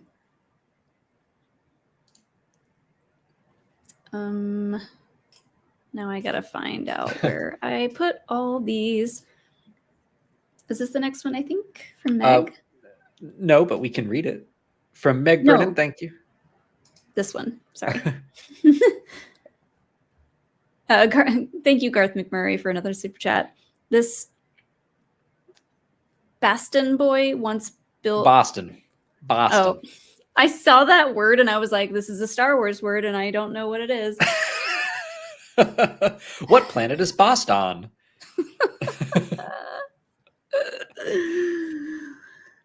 This Boston boy wants Bill Burr back as Miggs. I think he would be great to come back. I would love that. It's fun. After season 1, I was like, I never want to see those people again. After season 2, I'm like, Miggs Mayfeld can come back. You're cool. Yeah, he's cool. We can do it. Meg Brennan, thank you for the next one. IG-11 feels like another way for Din to cling to the past. Oh, like stubbornly following the way. Failing to revive IG-11 would be more significant to Din's character arc than bringing back IG. As Yoda says, failure is a lesson. Love it. Yeah. I like that too. Like, I do think that... Okay, yeah. I mean, we kind of touched on that a little bit earlier, but I do think it would be interesting to have a season of like, you know, all of these side quests keep on failing. It's a little bit kind of like the Bad Batch where they're like, they're doing a lot of side quests and there is a main mission that they should be focused on. Yeah. And you see them kind of throughout the show slowly getting more and more frustrated and being like, is this what we should really be doing? Yeah. Yeah. Oh, you already brought that one up for the... Yes, but I see Tom Strand has the next one that says, Grogu's first word will be daddy, right? I think it'll be Zaddy. Isn't that the newest version? Zaddy? Zaddy with a Z. That's like an older daddy, I think.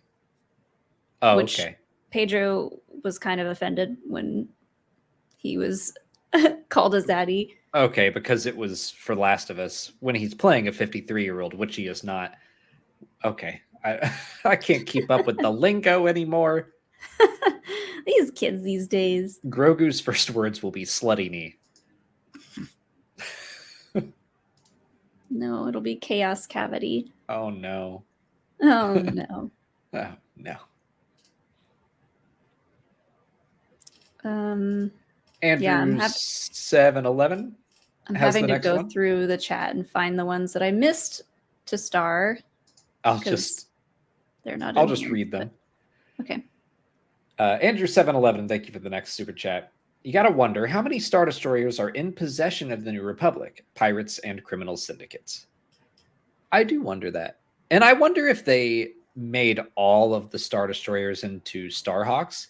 I also wonder if we'll see a Starhawk in this series. Like when we see the New Republic stuff. Mm-hmm. I kind of, I always liked back in the Legends days that the New Republic just took Star Destroyers and like slapped a Rebel insignia on it. And they were like, this is ours now. But I also like the symbolic breaking down of a Star Destroyer to rebuild it into a new symbol of hope. I like that too. But I'd like to see one on screen. Yeah. It's another thing, like, it was from the Aftermath books, and then we got to see it in Star Wars Squadrons, and now maybe they'll show us one. That'd be cool. I hope so. They went through all that trouble to design it. Let's see it. Dan V900 has the next one. You can read it. Oh, okay. I think I just went back to the live chat and scrolled all the way up, so I think Okay. I might be good from now on. Okay. Thank you, Dan V900. The Mandalorians need to watch Starship Troopers and learn to throw bombs in the mouth of giant creatures. Just terrible strategy. It was a cool sequence. Is our friend Zach listening? He loves Could be. Starship Troopers. I mean, what if they spit it back out at you? They're smart. Would you like to know more? Huh? Starship Troopers joke. I don't Huh? know. What? I've seen that movie like That twice. is exactly the reaction I was hoping to get. I want you to what? Oh man. I got again. It's First Boston. and now- genuinely what I was hoping was, remember in Parks and Rec when Leslie says that it was like she was meeting with some boat club and she was like, anchors away, ladies. And the one guy's like, huh? And she closes the door. That's what I was hoping I would get with you, and I got it. You got it. Ken Plume, thanks for the super chat here. Here's to after show hour 3, onward to 4. We're not there yet, Ken. I mean, Ken's we're going to get take into over it, our after shows if they start to go that long. We're just going to put him in charge. Darth Nicholas, hold on. I see quite a few from Darth Nicholas. So, oh goodness, yeah. Well, let's group some of these. Do you want to save those for? Do you want to do those now or save? Let's do the first 1, 2, 3, 4. Okay. 4. The first 4. Okay. Darth Nicholas, thank you for all of you very generous. Thank you so much. As goofy as they were, the pirates, the first in live action, Crimson Corsair, technically, if I'm gonna actually you, that hardly counts. But I mean, he's not necessarily a bad guy, though. Yeah, I mean, but he's a Corsair. Okay. Go ahead. I'm going all glup shit out. They were one of the highlights for me. I don't expect to see Hondo at any time, but this premiere now makes me want an Assassin's Creed 4 Black Flag set in space. Like a Star Wars pirate game would be super cool. That would be cool. But Hondo would have to be a big part of it, right? Oh yeah, like he should be not an enemy, I don't want to say an enemy or an ally, just someone who's there to be like, hey, look at you trying to be a pirate. Good job.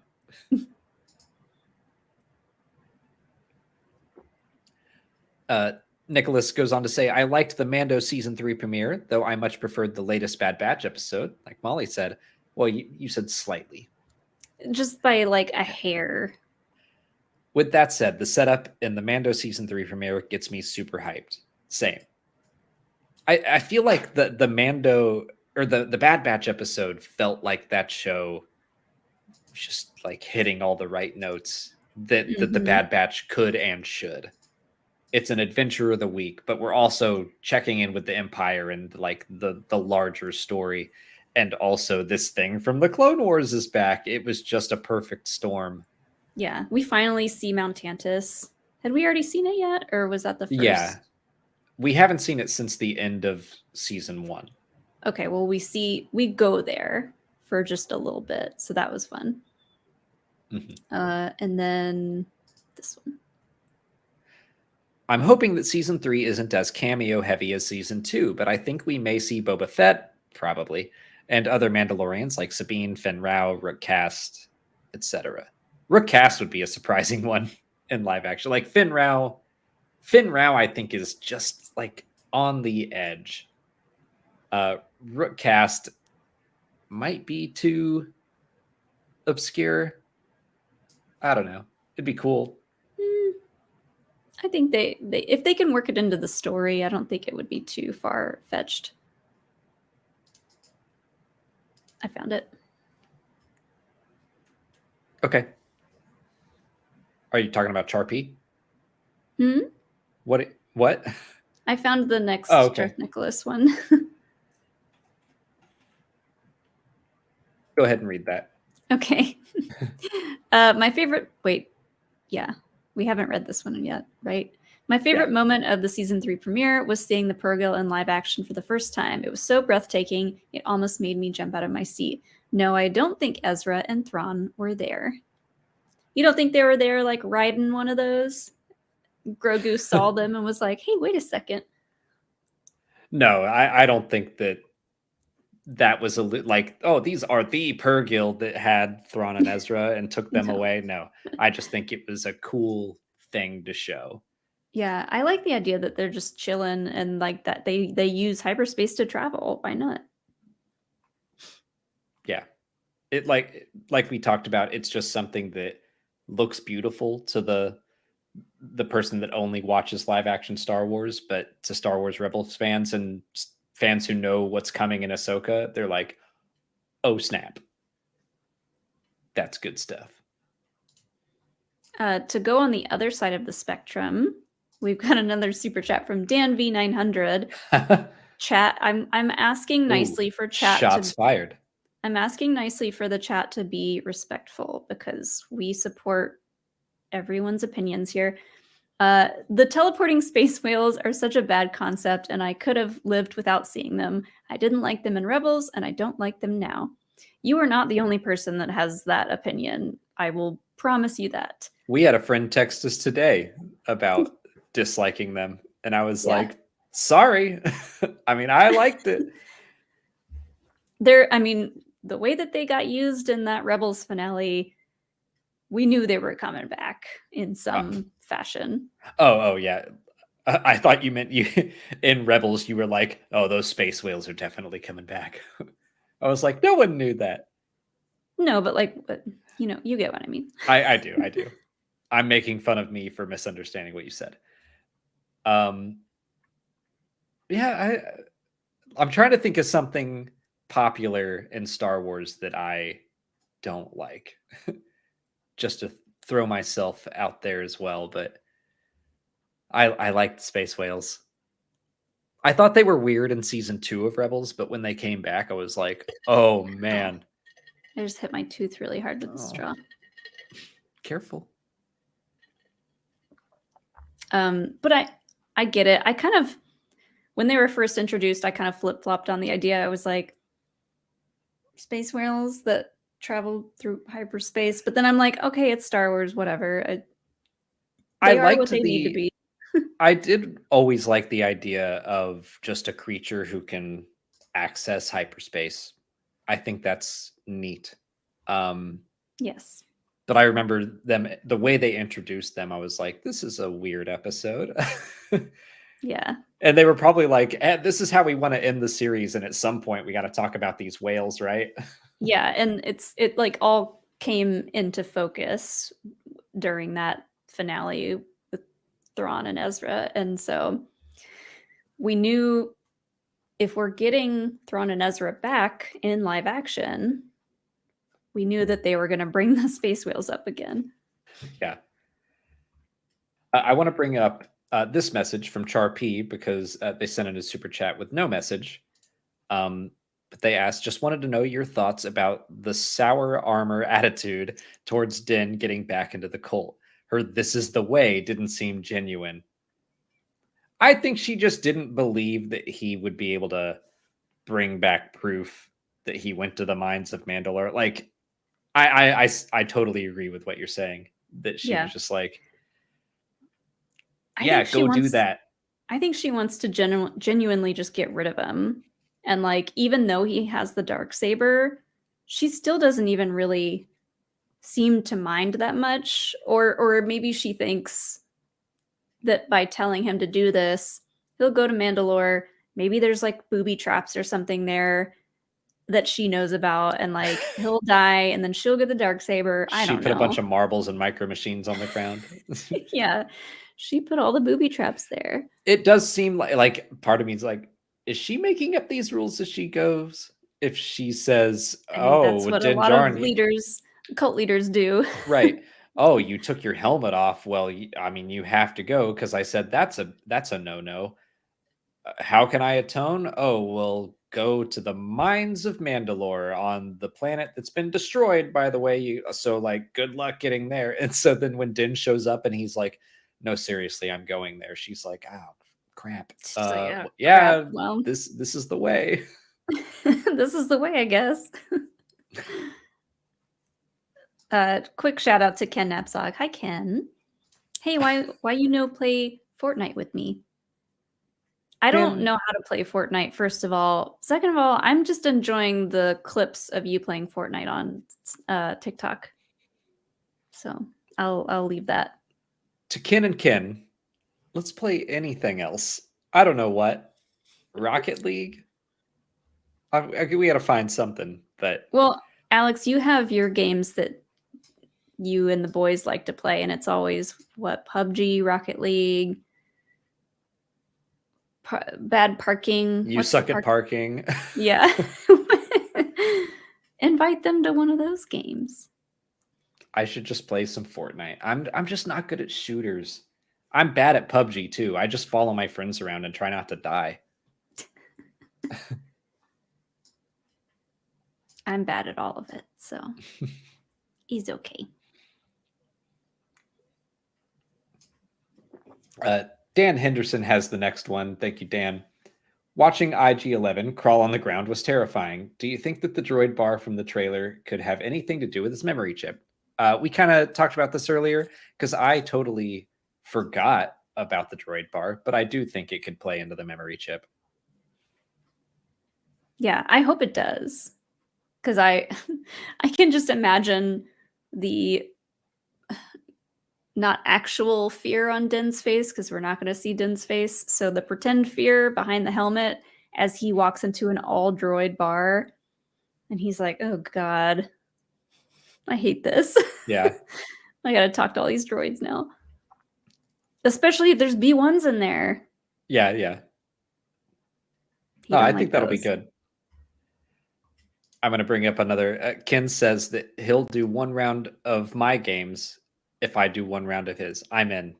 I will do. Yeah, I'll trade a round of you suck at parking with Ken.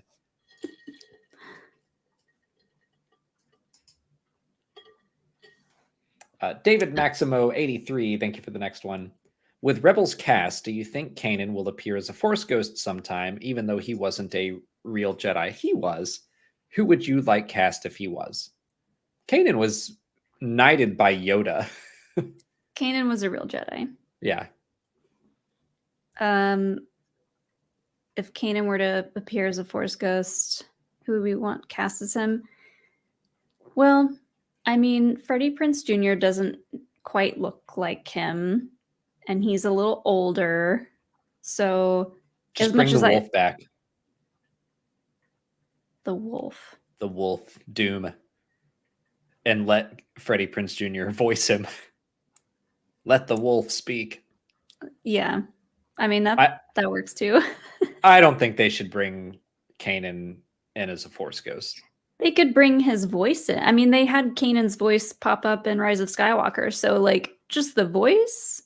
That's true. Yeah. Sure. I like that.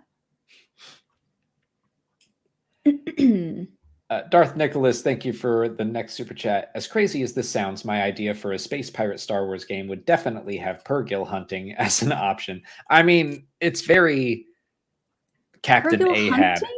It's I like wouldn't Captain wanna- Ahab. I don't want to kill them. Can Well, I ride them? I mean, Ezra did.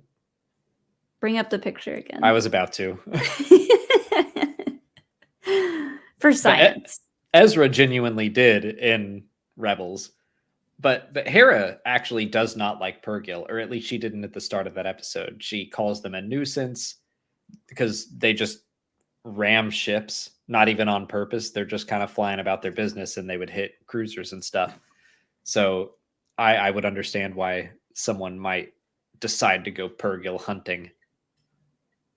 But that should be a dark side option for sure. Yeah. I get it as a game mechanic. I wouldn't enjoy doing it.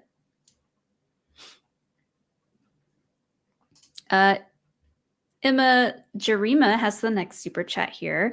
How do you guys, especially Molly, feel about Mando and Grogu being at Batuu now? I'm so excited. Molly remembered the other day and almost cried, so. Only because I know now, I have the knowledge now that the next time I go to Disney, they're going to be there. And I'm going to jail. That's Molly's going to try to steal you're that not going bag. to jail. I'll probably go to jail. I'm going to go down with you. I'll stand Well- by my lady. Thank you. You're welcome. First of all, but like I know I kept seeing TikToks and videos and stuff from like the weekend where they were first there in the parks, and people were just like swarming them, and I felt bad, and I was like, I don't want to be one of those people that just make this poor actor, you know, because we know people who have acted at the parks, and so I don't want to be trouble for them. But like, if there's not a lot of people around, I will stand there until they ask me to leave or walk past me and say, "Good day to you, madam." Like, please leave. I hope that's a voice command in Din's helmet or whatever. Just good day to you. He's gonna Seriously, point to the. please go away. He's gonna point to the exit and say, Yeah. "This is the way." That's the way, right there. And I'll be like, "I'm sorry." Yeah, I'll cry. Cause have you guys seen the little electronic Grogu in his little satchel? It's cute. I can't. Well, are you ready to move on? I'm ready. Okay, if you need to compose yourself, just let me know. I'm good. I'm going to read this one from I'm the Stein first. Thank you. It says, Jar2D2 was hilarious and I laughed out loud. Thank you. Someone appreciates me.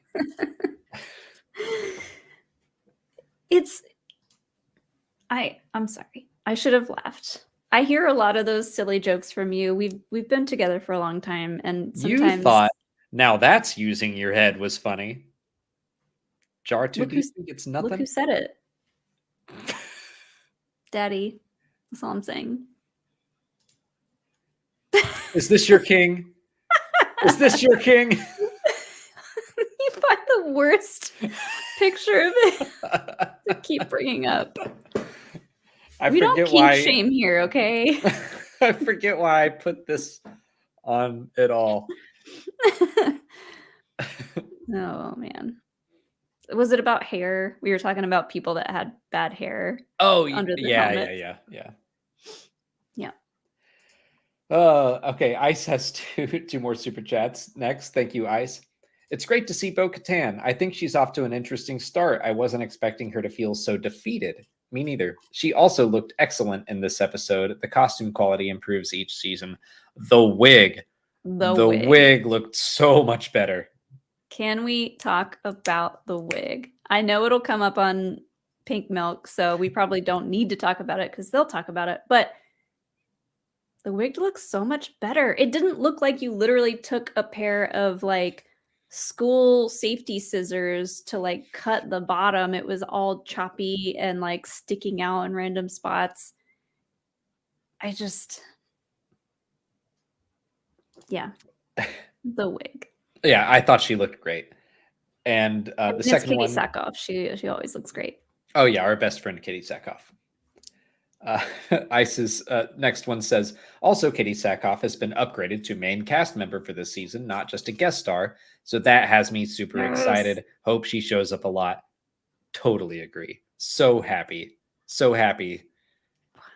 We've been such huge fans of her since the Battlestar Galactica days. So seeing her not only be able to play this live action character in Star Wars, but like, yeah, be a co-lead in the Star. Chef's kiss. And just, I mean, the fact that we got to hang out with her for 2 hours online, like 2 years ago for the Amphar charity stream. And she's just the best. She's so much fun. She's so nice. So it's fun to see someone that you like. I have genuinely interacted with that person and they're great. And I'm so happy that they're continuing to succeed. Yeah. Her and her husband, both of them like are adorable together. Mm-hmm. Can't say enough good things. I would love to get to meet them at Celebration, but I don't know if I'm going to wait in line for it. Be like, hey, do you remember me? Tom Strand has the next super chat. Thank you, Tom. Have y'all read the Broken Earth trilogy by N.K. Jemisin? I think that proves that I have not.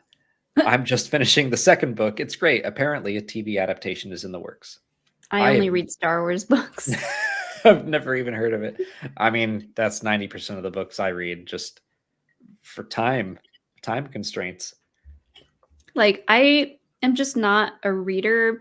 I hope to one day get to the point in my life where I can read and enjoy it and like read for relaxation and stuff. And like, there have been a handful of Star Wars books that I have loved, and I start reading them and I will read them all day long. But I don't know. I just have never been a casual, like, I'm going to read a book for an hour. Like, I don't know if it's my attention, or most of the time I just fall asleep. And I don't know if that says something about how sleepy I am all the time secretly, but maybe I'm narcoleptic. Who knows? But because I try to keep up with all the Star Wars books so much, that tends to be most of what I read.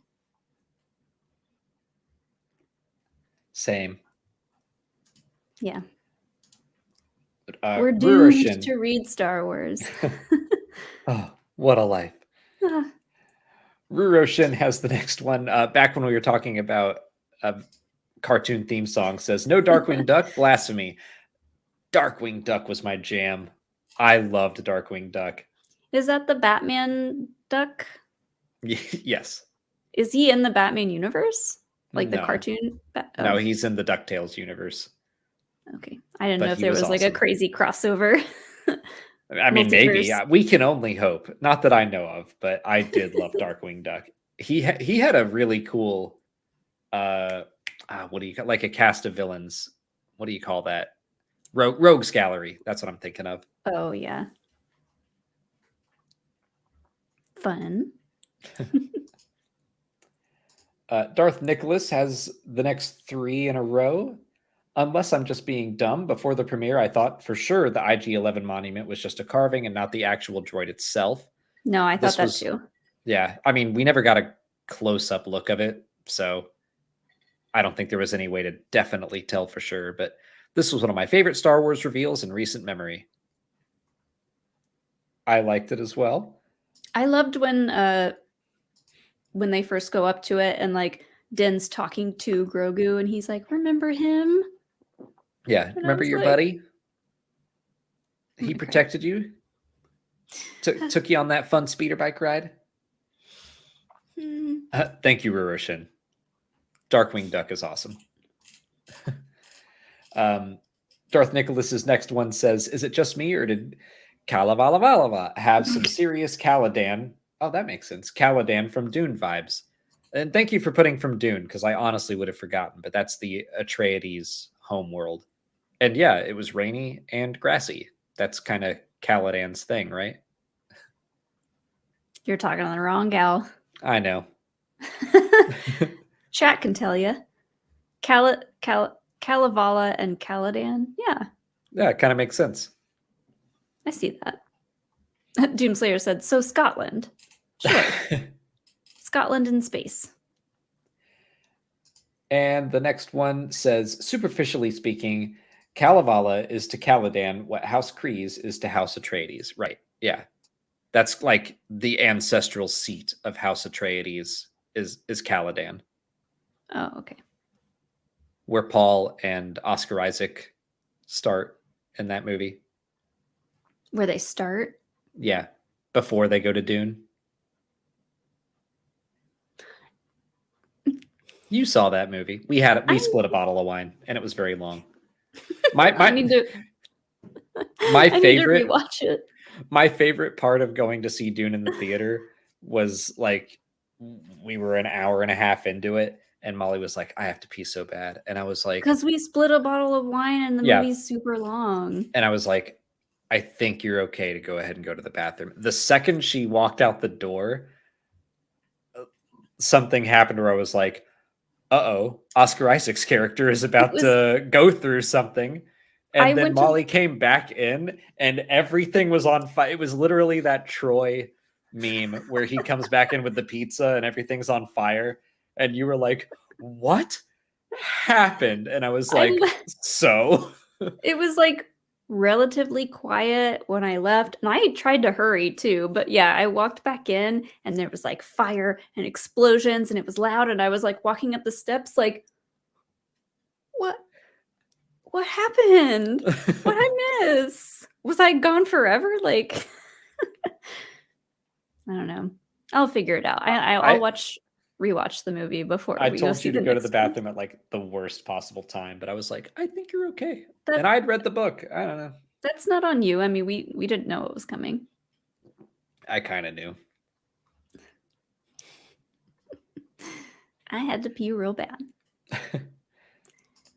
Lindsay Brown has the next super chat here. More space whales. How else can you have space free willy? Agreed. It's I love that song. beautiful. Garth McMurray has the next one. Thank you, Garth. "I once wrote about space whales. They are in many things, like the X-Men comics, Doctor Who, Hitchhiker's Guide to the Galaxy." Oh yeah, I do know the whale from Hitchhiker's Guide, etc. I'll share in Discord. Dang. That'd be a fun little, just compiling all of the science fiction space whales. All the different Okay. kinds of space whales. I've got one. I love the windfish from The Legend of Zelda: Link's Awakening. Like that. That's a fantasy whale, but it flies in the sky Hmm. and its dreams become reality. Windfish is Trippy. great. Mhm. Trippy. I can't really think of too many other ones off the top of my head. I feel like there's probably some of those in anime. I wonder what the mythological roots for that is. I bet there are some. Just the idea of a space whale. Yeah. I don't know. I started playing the game Hades, which I'm super late to the party, but it's awesome. And then that made me want to read that book, Mythos, that I've had for like a year. But I was like, I want to learn more about Greek mythology. So I just want to learn more about mythology in general. I mean, it's already been helpful from just the small bits that you've read already. Yep. Diego Imanol, thank you for the next super chat. What are you having for dinner? Chicken? Yeah, we're having. Let me tell you exactly what we're having. Late night chicken. My favorite kind of chicken. Still waiting on Home Chef to sponsor us, by the way, but we're having walnut crusted chicken with pesto sauce and green beans. Sounds good. Says it's a 15-minute meal, so we'll see. Can't wait.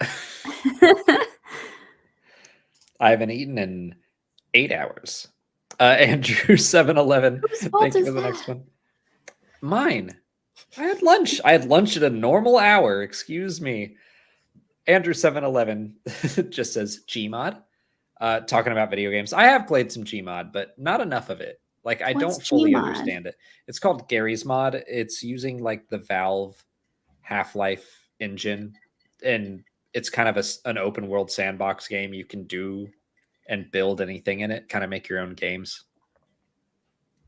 That sounds intimidating for a casual gamer like me, but it's intimidating for me. I've popped it open before and not really understood what I was doing. We still need to finish Unraveled 2. Yep. Because that's been like the best video game I've played in a long time. That game is so fun. It's very fun. I just have to be in the right mood for it. But highly recommend for anybody out there really who has a significant other that they might want to try to like get into video games. Unraveled 2 is a great like co-op game that isn't that hard. And it's kind of just a side scroller. Yeah. You just like help each other get through it. Anyways, I'm off topic. It's really fun. Yeah. Molly's like, I'm hungry. I want to eat. I'm hungry, but I also like this game, so let me talk about it. The Daramundi, thank you for the next super chat. What's the likelihood that the Grisk appearing coming up in the live action series, since we're getting Thrawn back sometime soon? 15% likelihood is what I give it. I do like the Grisk. I think they are a very cool idea, cool concept, cool species. I don't know when there's going to be room for that kind of species in live action Star Wars, because that's going to open up a whole can of worms, I feel like. I think that I am just a pessimistic speculator. Like, I would have given Cobb Vanth probably less than a 15% of showing up back in the day, and it happened. So I always try to say that when I say something has a low chance of appearing, I'm like, but so did Cobb Vanth in my mind. Yeah. So it's certainly possible, but I think they're gonna treat Thrawn as the bad, the big bad, and nothing more. Bad. Yep. I don't think they're going to really dive into his motivations for like, oh, I need the Empire to be up and running to fight this other threat that no one watching the live action shows have ever heard of. There's a chance they could do it, but I think the books are probably where they will do it. Yeah.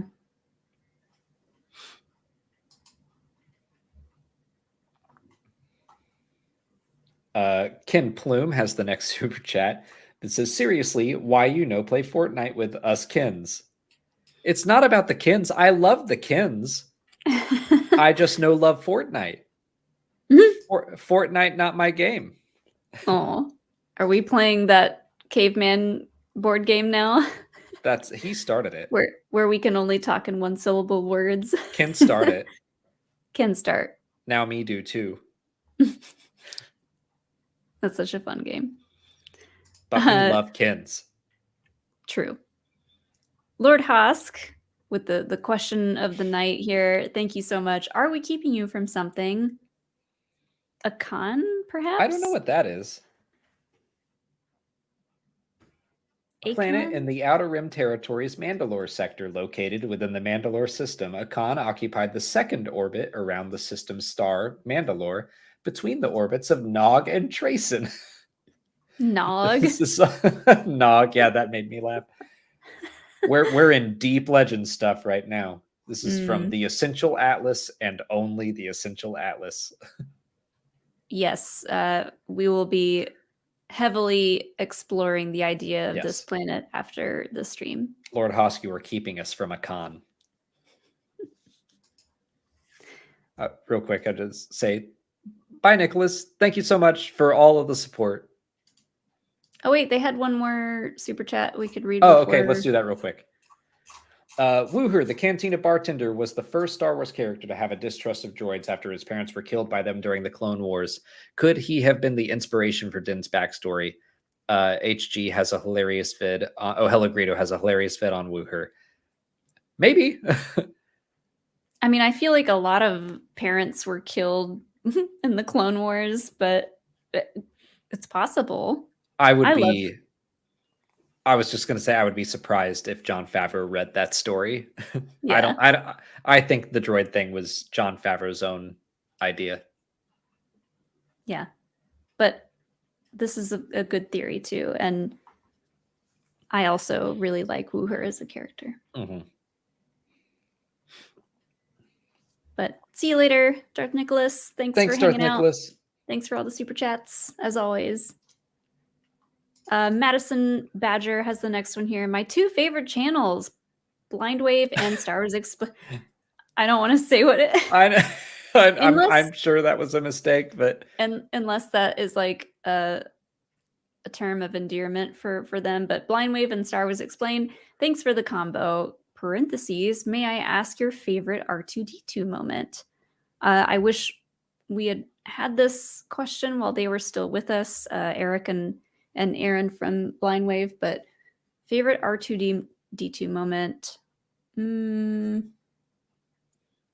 I gotta go with A New Hope at the very end when he goes back and forth like this because he's happy. Because it just, in my mind, in my memory as a kid, I'm like, oh my God, that's a dog wagging its tail.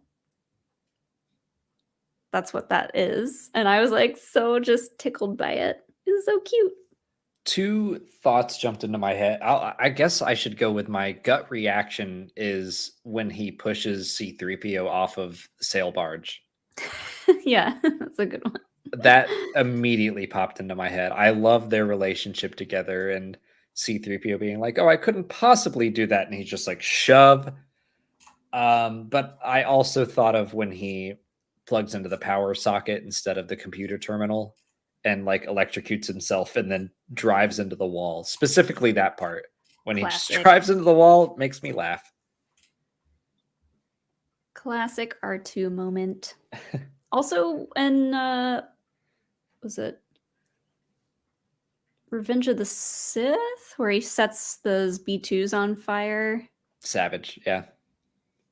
I like whenever R2 is very Oh, savage. yeah, if we want to go into like the Clone Wars and he fights Goldie, pretty hardcore. Yeah.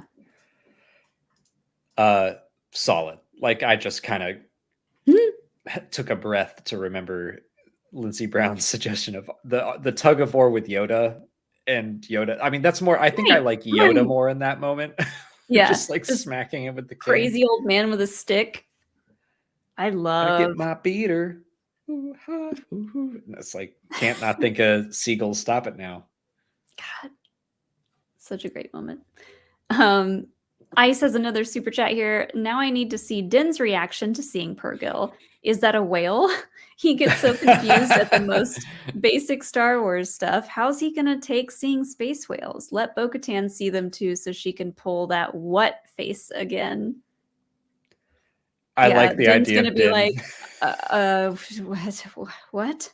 Yeah, like he's never seen that before, guaranteed. They've probably been right outside his window a billion times, and he's just like listening to music, looking straight ahead. Mhm. And he's like, oh, what is that? Wow. Because everything he runs into, The he's Jedi? like, what's this? What's this? What's this? He's Jack Skellington, but he lives there. he should know. To be fair, he's had a pretty sheltered life.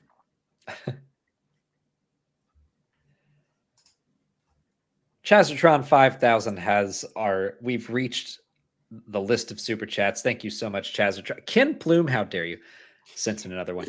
Chazatron 5000 says, via Rodney, I think, what if they bring back Rangers of the New Republic with Cobb Vanth? Sure. I mean, like, we never knew what Rangers of the New Republic was going to be. Yeah. That'd be cool. I'd be down for that. So yeah, like I'm down to find out what it is going to be, if anything.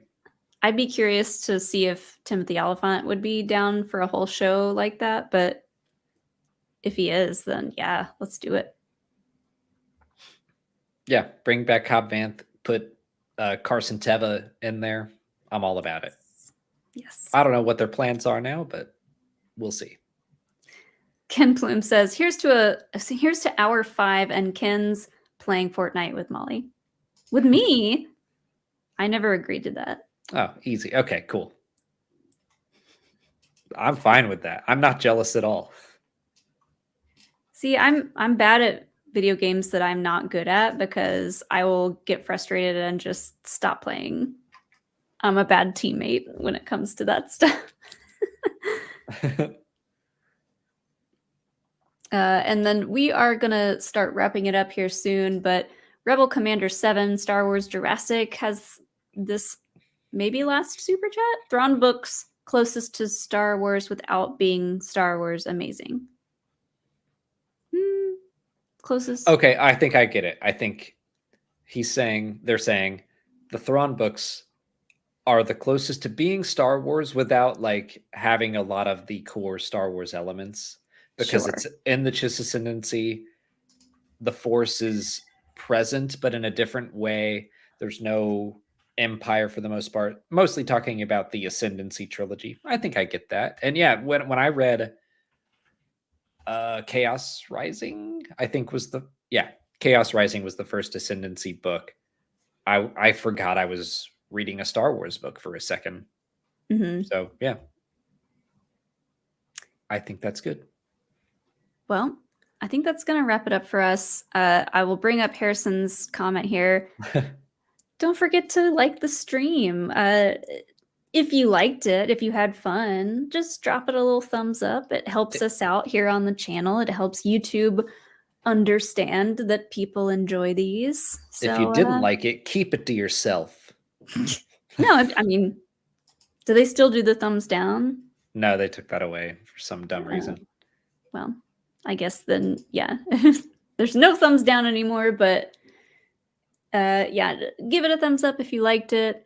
And thank you again to our guests, Aaron and Eric from Blind Wave. They were just an absolute treat, and we hope to work more with them in the future. I'm excited to see their new Star Wars channel.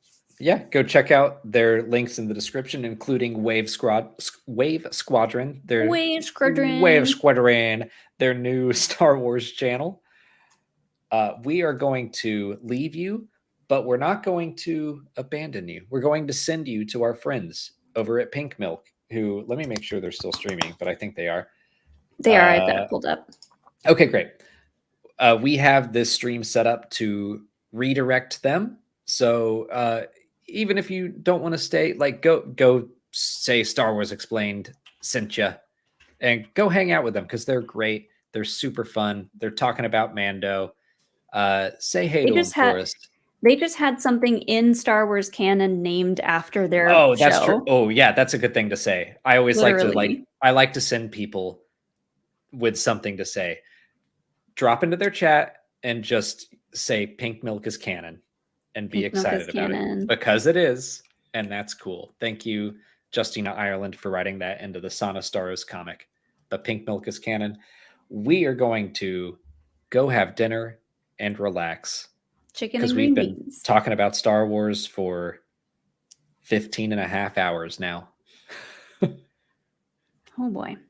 We did it. But thank you all so much for watching. We are going to be back tomorrow, right over there, building the Razor Crest, talking about the Bad Batch and whatever else you want to. that's the plan. Yeah, we'll be talking about that thing that happened. So come back tomorrow at 6 p.m. Eastern. But for now, thank you so much for hanging out with us. Thank you for your support, and may the Force be with you.